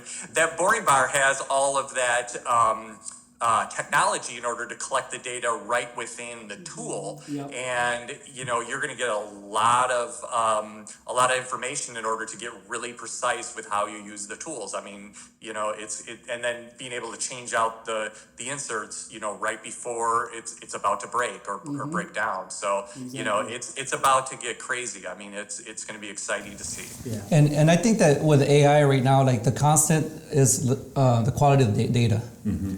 And having that and as a constant and using it and learning how to use it in different methods, because you have to involve like the programmers, like the operators, everybody out there. But I think that going to that direction, having the data and the constants, because a lot of us that have been in the machine industry that say they've ran machines, you go to your operators, this is my machine. Yep. Like it's their machine. It's ownership. Yeah. Like, sure. Like you could literally, a good experienced machinist could go and touch the machine and knows doing good or needs an insert change or something. Just listen to it or touch it, like you said. said. So that like emotional intelligence, that we fear to learn or to actually convey. It's not going to take our jobs. It's going to elevate our jobs. Yeah. So I mean, I see it all as an upskill, right? For sure. It's making all those people just really more valuable. Mm-hmm. Yeah. But I love your point. It's about the quality of the data. So, anyone can run a report out of ProShop. Hey, show me my whatever. What's a common report people are going to want to run out of ProShop? Probably efficiencies. Yeah, profitability. Yeah. Okay. So and then like, what if all the inputs are like messy because no one did anything right? They weren't clocked in on the right job at the right time or whatever. I get so mad when that happens. We call it but you know that it's happening, right? So you couldn't be this like CEO from the other side of the world who runs this whole company by looking at reports, right? Because you got to verify that the report is actually telling the truth. Yeah. Yeah, they call that pencil whipping. So in our maintenance side, I mean, prevents maintenance. I've been to companies that it's like a 2-day maintenance they do it in 3 hours, but they just check off all the boxes that they did it. So I mean, sometimes like exactly what you're saying, it has to be verified and for the data to be correct. Mm-hmm. I think that goes back. I mean, automation and like AI and everything. They're all great until it doesn't go like it's supposed to. Kind of like what you're saying, Nick. I mean, that's where human intelligence and nuance comes into play in order to solve those problems. And those kind of people that have that intellect are going to always be in demand. I mean, we've been in we structure our meetings similarly because we read the same books, you and I just, and so like we've been in a level 10 meeting or whatever people call it, there's layered meetings in your business and they'll be looking at a report and like, well, this is terrible. And I'm like, well, the report's wrong. It's just definitely wrong. Like we're just having a stupid conversation because we're basing it off of this report, and the report's totally wrong. You know what I mean? And you can't be an absentee boss or leader and know that the report's wrong. You have to be. You still have to do the human side of the job. You got to feel it. Yeah. That's what I say. You got to have a pulse on it. Yeah, for sure. 100%. That's the HI. HI, yes, sir. Yeah, but that's the HI. You gotta have the human. The human intelligence. Yeah. 100%. Well, there was always this notion of like, the seasoned veteran in the shop. He could hear on the other side of the shop when there was a tool that needed, the insert needed to be changed because he could just hear it in the machine. And now we've got to, utilize data in order to take the wisdom that guy has, developed over years and put it into a tool that can, let people know ahead of time. So and like there's memes behind that now. It's like it's hilarious, but people in machining, they see when you hear the chip insert running and you see the meme of the guy running, and that's true. You gotta know what it is. Yeah, I think the synergy of both of them is the whole key. Because you can actually do a lot more with AI when you have human intelligence coupled with it. Yeah, I mean, it's just upskilling those employees and the ones that, And whether you're in a shop floor environment or if you're in an accounting firm, Yeah. right? If you can leverage these as a tool, as you pointed out earlier, to be better at what you do, you're just that much more valuable. I mean, whether it's a machine operator or an attorney, if you can use it as the tool that it is, you are that much more valuable. And also software, like people that want to get into it and invest and really promote the future, because I believe that is the future. You know, I came from manufacturing, from machining, now repairing them, so I kind of know them inside out. And with the software side of it, if the proper, you know, software came out, it required the investment, and people like us in the industry applying the knowledge and say, you gotta look at these factors, because these are factors that are not really gaugeable, you know, like in terms of like metrics. And we act like this is something new too, right? Like it's really not. I mean, so we were just doing some remodel and clean up in the offices at our place, and I found in a closet that we were cleaning out the old green column accounting pads from the 80s for Hill Manufacturing. Where the numbers Now, but I mean, think about it. So take yourself back to the 80s, and someone said, "Hey, we can do that quicker in Excel." Right. So I'm sure there was someone said, "Oh no, that's not the right way to do it. We need to keep it on this pad, right?" And then a QuickBooks or whatever Sage or whatever accounting package you're using, all of those transitions, right? It's nothing new. When I was doing software in the late 90s. We were having to teach people how to use a mouse when we would take software to the shop floor. We still do that today. I'm sure. Well, you had to do it when you implemented it at my place. Sure. There was a few guys in my shop that when Zach was doing implementation, he had to teach them how to use a mouse. Yeah. And you know why solitaire is in Windows? It's to teach people how to use a mouse. Is it really? And an intern for Microsoft wrote solitaire. My mind is blown. That's such a good idea. It makes sense. Yeah, we're aging that was the whole reason it was there. We're aging ourselves. Yeah, it was for that reason. No way. But I mean, it's we act like this is kind of new. Like, there's this AI thing. There's automation. I thought it was so I it's could really go to not. school.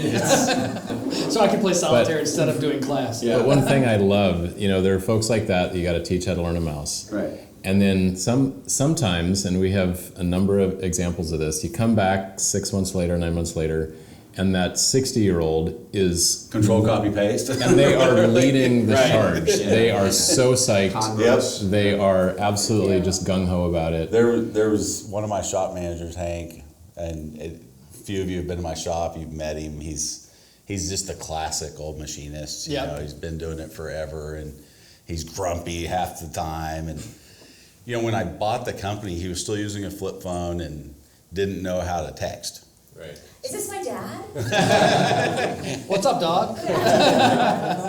But now he's like, I remember like 3 years ago, the first time he texted me back with an emoji, right? Like it was wow. And now he's hell yeah, dude. Now he's all over the computer. He gets a stuff. bonus for it. He has a TikTok. Now, he was using the middle finger back to me, emoji, but still. Gotta start somewhere. Right. Gotta start somewhere. But I mean, it's this is just we've been dealing with this for generations. I mean, for the life of our world, right? I mean, we'll adapt to it. The industry will adapt to it. All industries will adapt to it, and it'll how fast you adapt and improve is fueled by what we're talking about right now, which is gamification. Like, hey, I want to teach people how to use a mouse. Did they write like a boring instructional manual? Like, here's how you. No, they were like, create a game. Try to win this card game. Yeah. And by doing that, you learned how to use a mouse.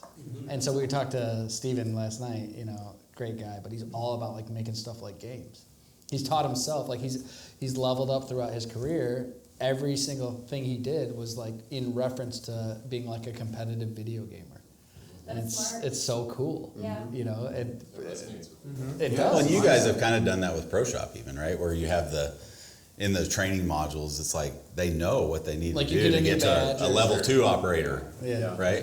Level 2 operators, let me guess, they get paid more than level 1 operators. Right. Yeah. So instead of like little coins in the top right corner of the screen that let you play longer, they're coins. You get real money. Yeah, it lets you have more vacation. It lets you take nicer trips. It lets you buy that car or that boat. Right. You know, we've all talked to Drew a bunch of times, and a huge part of what got him so excited was like, hey, I want to, you know, my buddy was talking about how he bought a boat. I was like, holy cow, you can. During the 2008 recession as well. Yeah. And he's like, you bought a boat? Like, yeah, that's awesome. You know?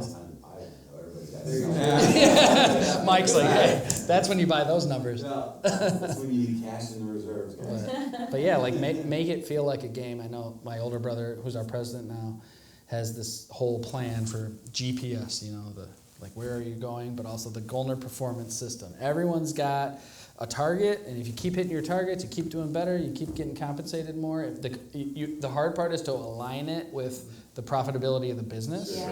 Because it's like easy to say it in theory, it's harder to do that, but let's say you did that, right? And every single person came to work feeling like they're playing a game and they have fun doing it. Mm-hmm. And then as they kick more butt, the company kicks more butt and everybody gets paid more. Like that's the vision.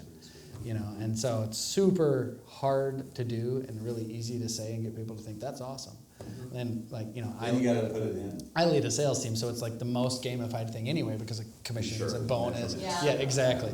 So I'm like the most gamified part of the company right now. I'm like, it's not that hard. He's like, all right, try doing that for like the receptionist. Yeah. Yeah. Okay, it's really hard, you know, but Depends how many You've got the person who does the expense report. yeah. Like, okay, now all of a sudden the person who does the expense reports calls me 15 times a day. Like, did they really need to order the steak with the crust?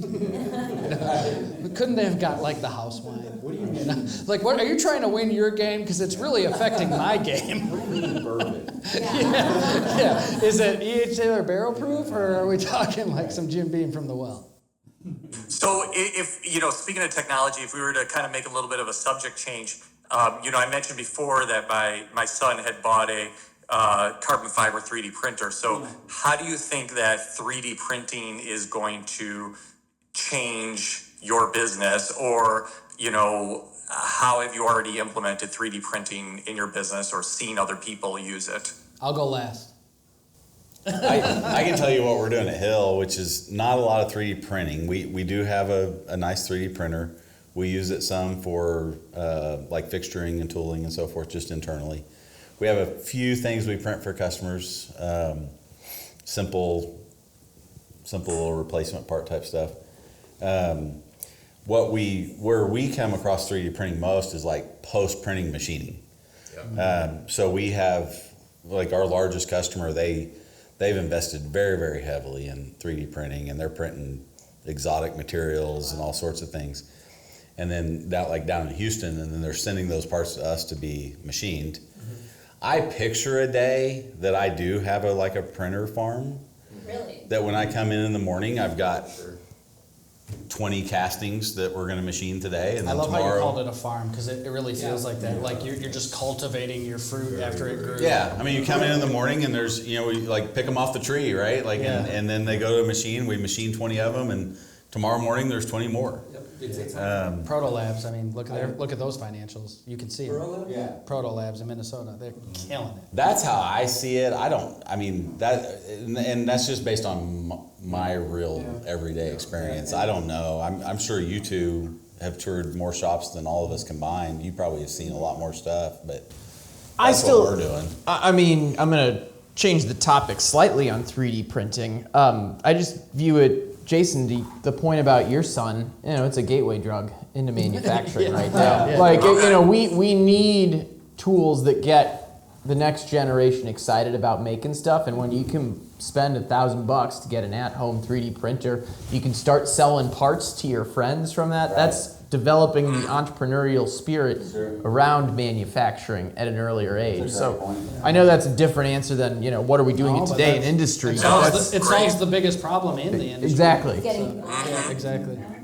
Jason, so what I think about like 3D printing for the future is exotic materials are now being 3D printing, you know. Absolutely. And so like near net shaped stuff, or so that's what we're running right now in email. Define exotic materials for the folks. like they wear very little clothing. They have jobs that their dads are not proud of.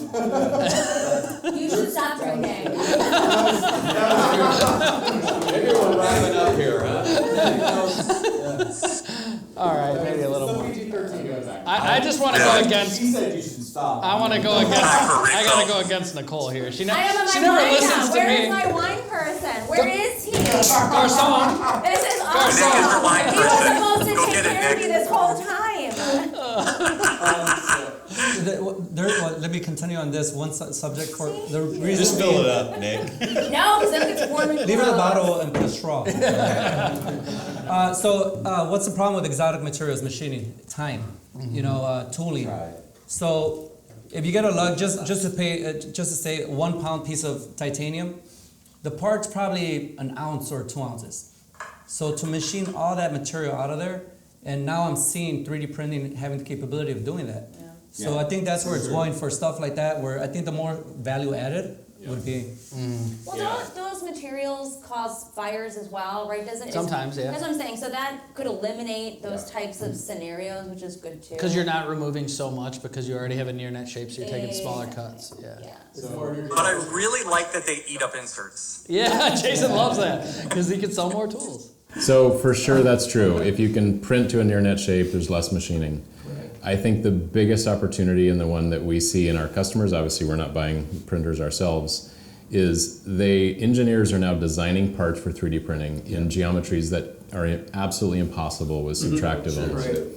We have a customer, I'm sure they won't mind if we mention them, Kozlowski Advanced Manufacturing, run by Brad Kozlowski, NASCAR driver. Oh yeah, that guy. So Speaker at IMTS. Yeah. yeah, is he? Nice. Yeah, Oh, with main stage. the submarines, Yeah. right? They're a big Brad's part of almost that. as cool as Jason. So yeah, they We are. did finally connect, by the way. Oh, good. So I'm, touring their shop. They are creating, the engineers that are creating all these parts for submarines and other applications are creating things that are completely impossible with subtractive only, right? If any of you seen real recently in the last few weeks, there's been this kind of posts about the progression of I think it's the Raptor engine from SpaceX. Yeah. The Gen 1, Gen 2, and Gen 3. It looks like an entirely different engine. Like goes from just crazy complicated with hoses and pipes everywhere to this like, incredibly nice little sleek looking thing. Yeah. And it's because of additive manufacturing. Like they're building all the channels, all the ports, all the things right inside of of the main parts. It connects to that generative design, where it's like it's designed the way like an organism would grow, not the way you would machine it. And like if you tried to machine it that way, it would be like Yeah, I mean it's a huge opportunity. Their entire CAM is entirely built around finished machining of additive parts. They have so cool. 20 plus metal additive parts, doing all the exotics and everything. And we have definitely other customers. I mean, I toured one this morning. They're doing mostly plastics, some metals, but massive parts that are for mock-ups for like the F-35 engine for training mechanics. Right? They don't need the real engine to train mechanics. So there's so many applications. I think shops. And you talk about another mind shift too. I mean, I guess we've had a printer for 4 or 5 years now, maybe something like that. And it's so funny, like when we still do it 4 years in. We're like maybe designing a fixture in house for a mill op or something like that, and naturally we design it exactly the way we would machine it, right? Yeah. So now it turns into this 32-hour print. It's like you don't need a solid circle with a port coming off of it or something, right? It's like you need to locate off that port, and you just need something to screw it to the table. It's a total rewiring of how you think. And some of my guys, some of them, they cannot bridge that gap. And that's where it's like, let's bring in some youth, right? Right. Where they cannot touch a machine and be like the cutter. You know who has it down best right now? And you were talking about bringing high schoolers and stuff to IMTS. I've got a 17-year-old intern right now who loves it. completely figured it out in like the second day, which I actually don't have him there now because he started school yesterday. But You're calling the school like he's super sick. right, but he's gonna. I think it's COVID. He's gonna He'll come be off for a while. Yeah, he's doing a tech school thing. He's gonna work. He's gonna come in from 3 to 6, a couple nights a week, which is great. But I'm bringing him to IMTS because he's gonna love it. But he gets it, right? Because he's not trapped in this mindset of subtractive. Yeah. Right? He's like, oh, I just need to print what I need there. I don't need Trapped is All the of perfect it. word. Yeah. Trapped, yeah. He Because doesn't have the noise from behind. Yeah. Well, I imagine the more recent generation of engineers, they're growing up with additive. So they just think that way. They're like, To my point Yeah. earlier, you Jason's get an son, 11-year-old right. using it, that's going to be the new mentality. for Yeah, 10 Jason's years from son now. may have trouble thinking subtractive, right? Because he Yeah. grew up thinking additive. yeah, it's wild. Yeah, Yikes we for have your a. insert situation. I know. Jason's got like I think 78 that there's ideas for how to pivot. So. I think there's always going to be a business case for subtractive versus additive. I mean, I don't think it's gonna. I don't think you're gonna have. It's gonna be like one or the other. I don't think it's gonna be like that. But going back to what you said, Paul, there's a lot of people out there that just have great ideas for anything out there, and they just couldn't accomplish it through subtractive manufacturing. And one of our clients, Primary Weapon Systems in Idaho, they came up with like a new design for a suppressor, and it's made out of aerospace grade titanium. They 3D print the whole thing, and it's unique. They're the only ones that have it out on the market, and it's allowed them to, position themselves in that small niche of suppressors where nobody else can touch their technology because of 3D printing. And it's, and it's going really well for them because of that. I mean, you tour their shop. You tour their shop and like the room that, it's in, or the farm as you mentioned it, Mike, everybody's in, protective gear, and, it's kind of like when you see somebody in like a hazmat suit, I mean, because there are some dangers associated with, 3D printing, exotic materials and everything. And, so you got to be careful. That goes into my application for it. So like we use it actually in some cases to like make components before we're ready to buy them at volume, but we make the shell around metal 3D printing machines. Right. And so we've been making machine tool enclosures all for years and years, but the difference between doing that for subtractive and doing that for additive is crazy, because like it's all about temperature control, and like you got all these special glass, and you got to control the gases inside the environment and all sorts of stuff like that. So it might be like half the size of a larger, machining enclosure, but it's twice as expensive because there's a lot that goes into it. So it's really interesting. Well, and when Nick was touring me around yesterday or the day before, I can't remember. We were talking about the forgings and the castings and so forth, and that's where I see it's just starting to replace castings, right? Because you're getting that near print part, and I know that's something you guys struggle with. Yeah, right? I mean that may be where you end up with 3D printing. Exactly. Is you're gonna. Well, not to like plug anything that we're not ready for yet, but there's a way. So we need it for tombstone. We make tombstones, right? They're big. They look like a graveyard, like a grave tombstone. That's why they're called that. And they all get, they're at a foundry and they get cast for us, and we have good patterns, and so that's still the best way to do it. But you can't find them. But Where's the foundry? we did Exactly. explore. So imagine like shoving. The best way to explain it is like shoving a crayon through like an orifice as it's spinning, and it's melting and welding into itself. So it's like, I forgot the name of the technology, but it's a type of 3D printing where it's like they're pushing material through an orifice as it spins. It's kind of like friction welding, and it's adding and adding and adding. And like right now, it does. Mason has that technology. Yeah, like meld, I think it's called. I learned about it from Tony Schmitz, a good friend of making chips. When someone's like, hey, he wrote the textbook on machining. And like people say that to say that someone's smart. Tony like literally wrote the textbook on machining.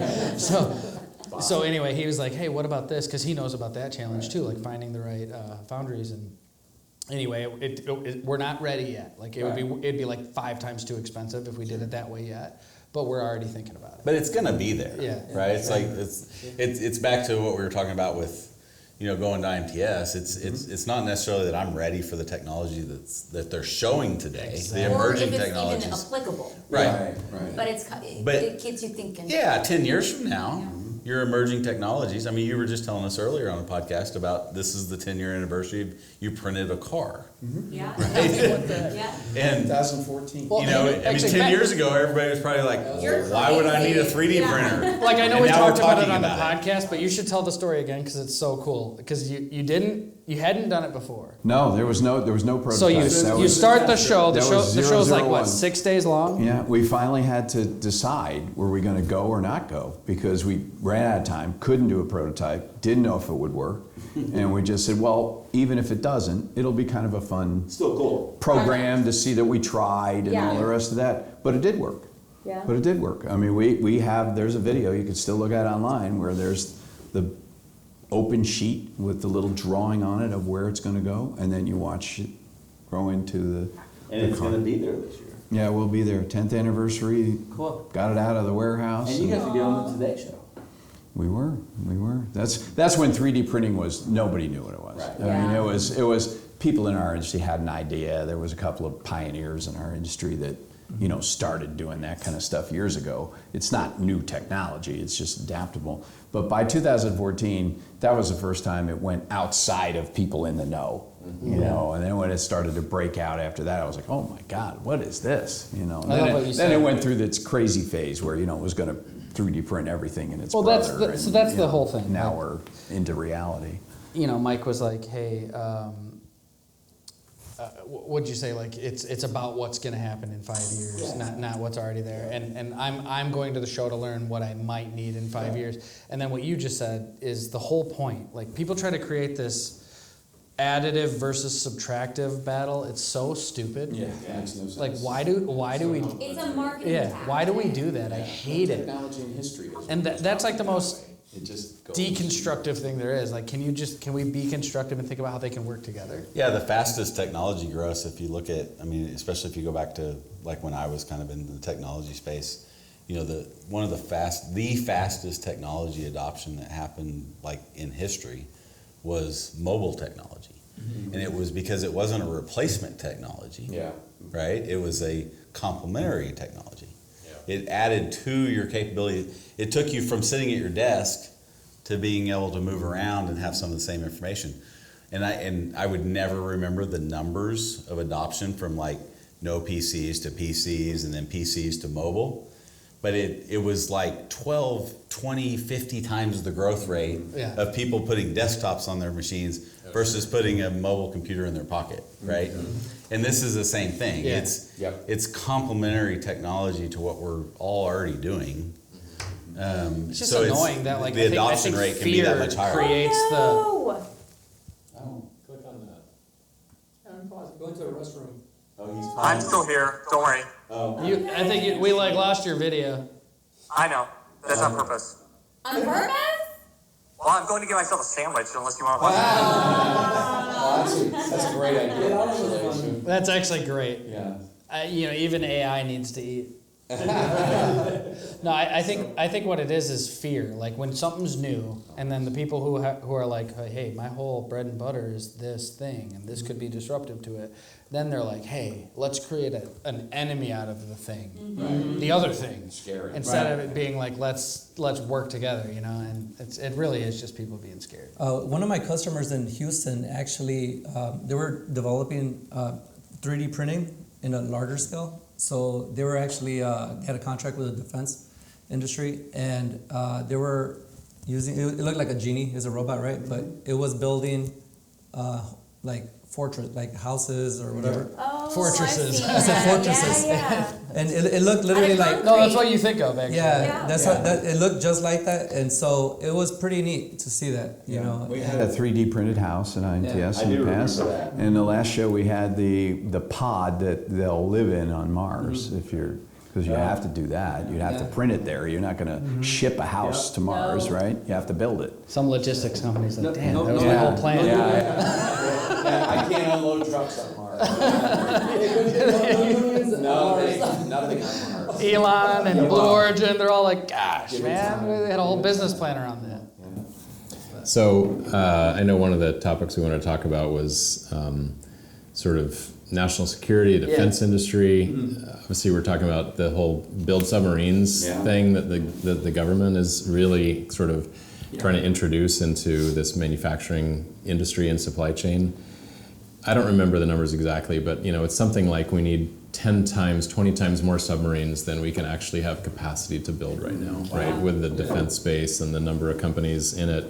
And that's why they're leaning so hard into additive, because you can shortcut what is a 10-year life cycle of developing a new submarine or a new major componentry down to months, many numbers of weeks, and so it's just such an essential thing that I think the industry really needs to embrace and adopt and get progressive about.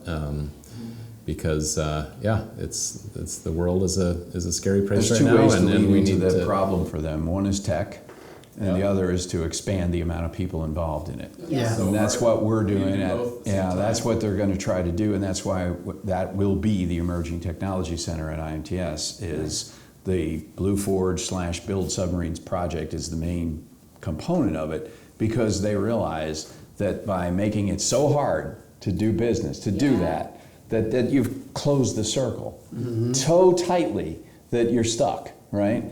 The whole idea of this is to break out of the circle and say, there's a whole lot of people out here at IMTS that could do this. Correct. You got to make it easier for them. You got to know who they are. You got to meet them, and that's why they're going to be there. Yeah, we're a whole country, not just a couple of people, Absolutely. And that's what I promote, and I love that. And the younger people that are coming out there, what you guys are doing with the students coming in, I think that we need more of those people really becoming interested, making them understand that this is a career path. I think the parents are the wary ones, right?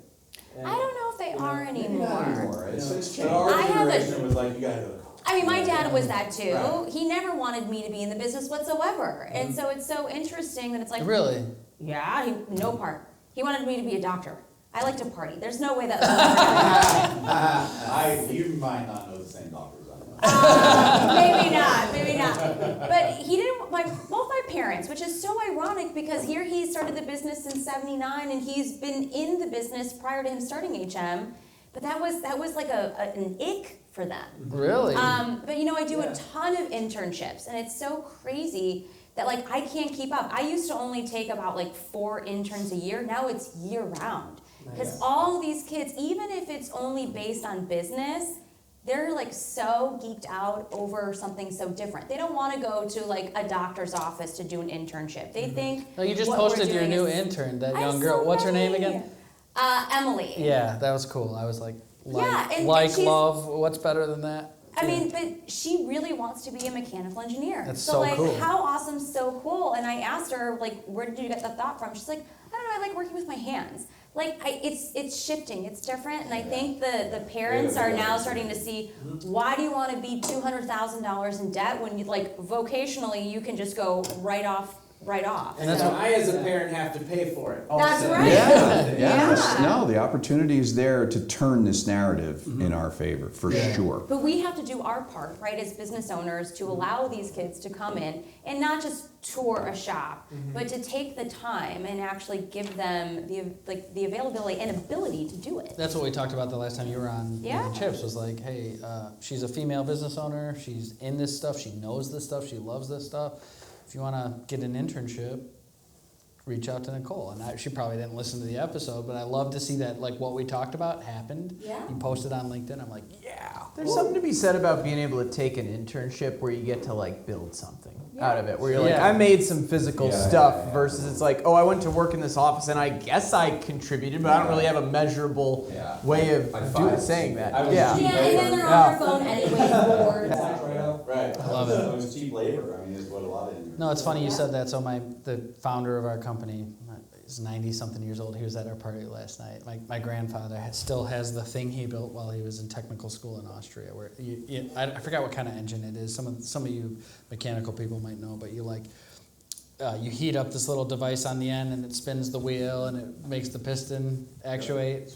Whatever that's called, he still has it. And it's like in our office. He's like, yeah, that was like the first thing I made. I machined every part on it. I put it together, made a little engine. Like but who was it? Like you were saying, you actually built something. You actually did something. You created something. That's awesome. Yeah, and we have to make the industry look, I guess, sexy. You know, like the thing is that well, you do that on your own, dude. Just by showing up on camera. You know? This helps. No, no, but the thing is that a lot of parents, they think they're going to a factory. They have that idea, and I'm like, no, this is high tech industry, very rewarding, and I believe like across the board from all industries that manufacturing has the highest like opportunities for growth within the industry. Yeah, because you have like so many avenues you could get into, you know, from programming to manufacturing to everything. I was a fine artist. I wanted to do paintings and drawings. That's like what I was gonna do. And it's funny because I could have sworn your dad like pushed you into the business, and I love that he didn't. My dad like didn't have the chance because my mom got in front of him and was like, Nick is probably not gonna work at the company. Just so stop it. She fired you before you started. No, she was just like, she goes, if the boys ask you to work there, you should hire them and give them an opportunity, but don't force them into the business the way your dad did. And I was like, I don't know, I'm like into paintings and art and like I suck at math and I hate school. And so like, good millennial. And so finally it got to the point where it's like, hey, you know, maybe I want to make more money than an artist makes. You know, shout out to my starving artists out there. Hey, but you're a great artist. I've seen your stuff. Well, I was like, Dad, what do I do? And he's like, I know someday you're going to run the marketing department. And I was like, can I work there? He's like, no, you got to go into field sales. You know, you got to go like help somebody fix their broken chip conveyor. And you got to be able to talk to that guy and solve that before you start to like build our website. How can you market what you don't know? Yeah, that was his point. Like, if you can't help one person, don't make our website that everybody sees because I'm going to be embarrassed by you. Yeah. You know, so when I bought Hill, if I remember correctly, I was the second youngest employee, right? And so I'm 51 today. I mean, Today? No. Sorry, I'm 51 We should all now. start singing happy birthday. We don't Hey, even Jason's back. no birthday toast. There's a reason for that. Jason came back to be like, no, you're not. You know, and we've had it for 7 years, so whatever that is, right? 44 when we bought it. And I was the second youngest employee, maybe third, somewhere in there. I'm now the second oldest, right? Now that was a very deliberate thing, you know, when I sat down with my partners, I'm like, you know, hey, our biggest problem is that I'm almost the youngest, right? Like, that's not a good thing.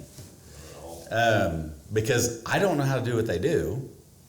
And so we very deliberately started building a culture around how do we attract younger, and it's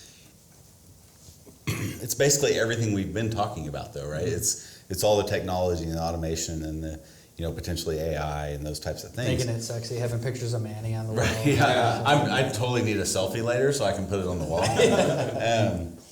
But Share the burgers. right. But you know, I mean, those things are what's going to drag. You know, whether it's 3D printing or robotics, whatever. That's what's going to pull in that next generation. Sure. I don't know if my two kids have any interest in staying in this industry, right? Mm-hmm. I mean, I'm not gonna push them. I'm not gonna not push them. You know, that type of thing.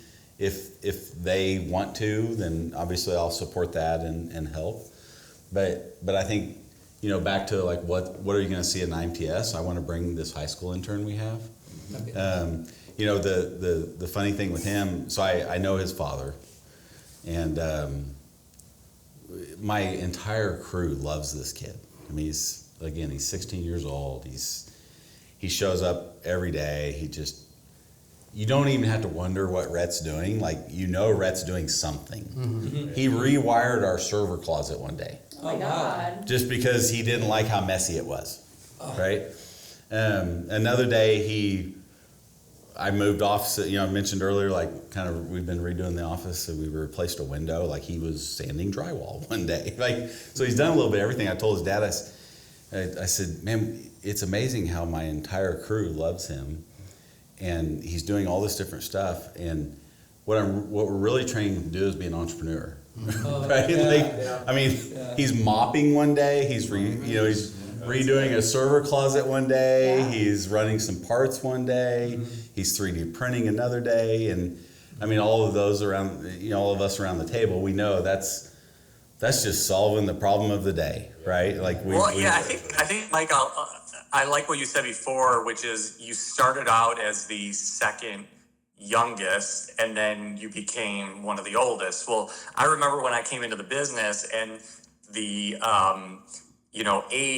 average age of our team started changing and really started going younger.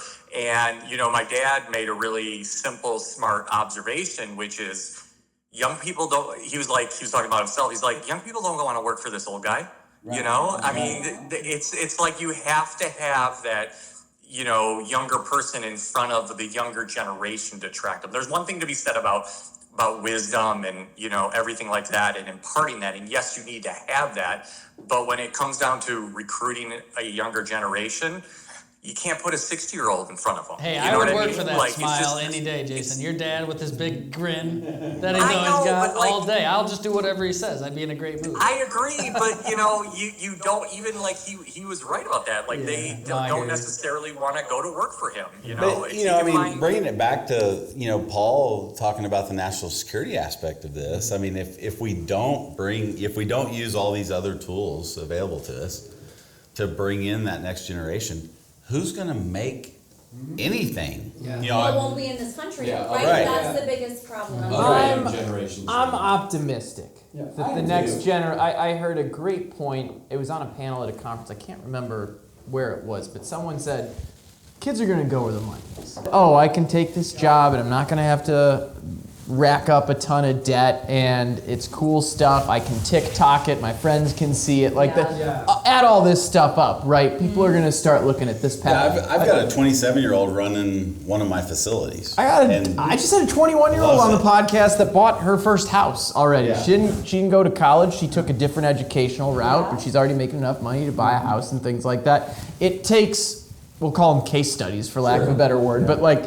examples like that where someone that's 18 that's trying to decide what they're going to do can look at her and say, oh, that's an option for me. Right. And the more that starts to happen, the more people are going to come. But it is about economics and we're following the money, because if any of us could get something 50% cheaper from a different country, we would, because we have to run a good business. Because if we wouldn't, our competitors will, right? So like we have to make our country or USMCA will include Mexico and Canada too. We have to make that stronger, right? Yeah. And so we can't have an island mentality in doing that. You have to have a global mindset, but you still have to have a patriotic nerve in your body to say, hey, what are we doing to be better too? Because you don't want to be totally.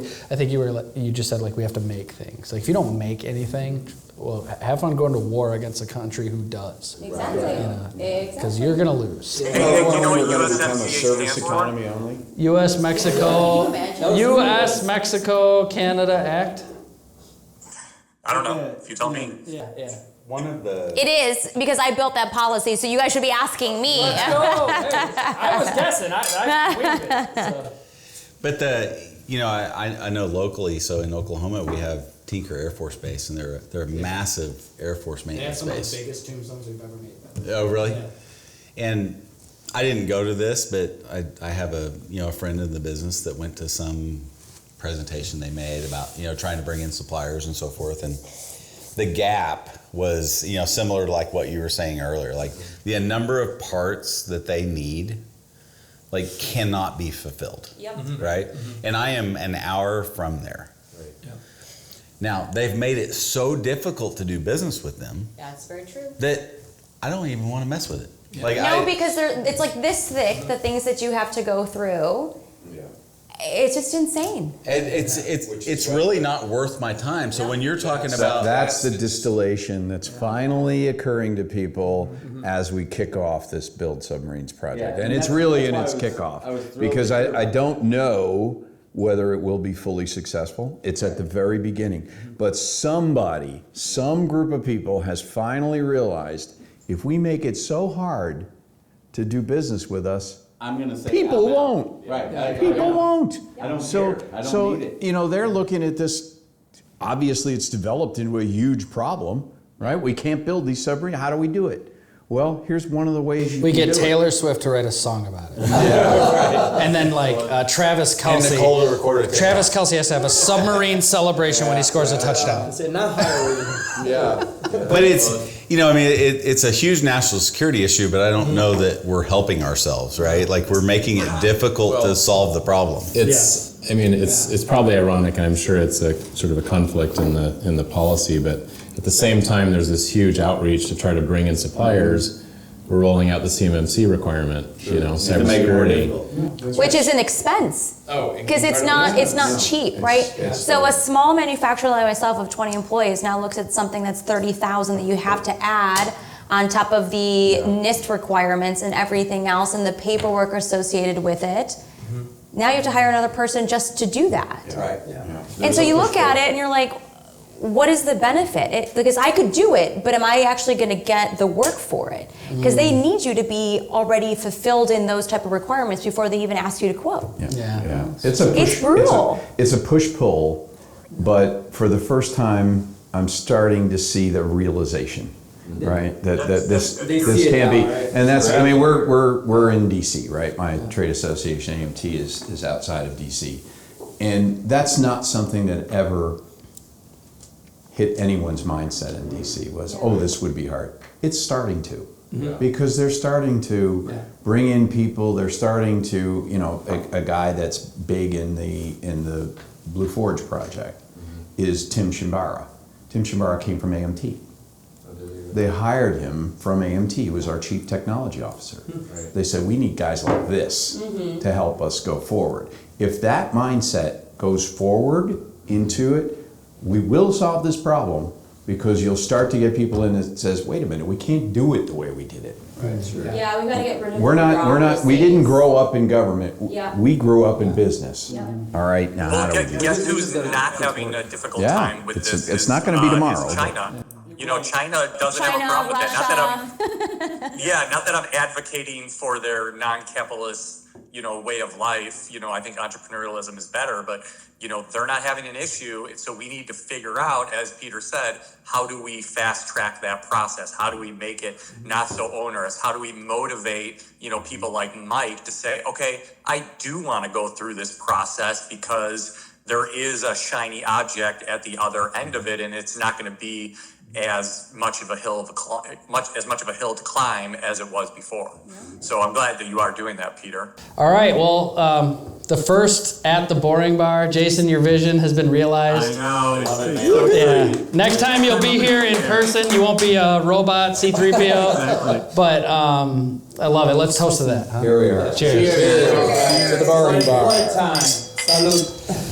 And before we end, since we started talking about politics, I don't know, like maybe we all just say who we're voting for? I'm voting for Dolly Parton.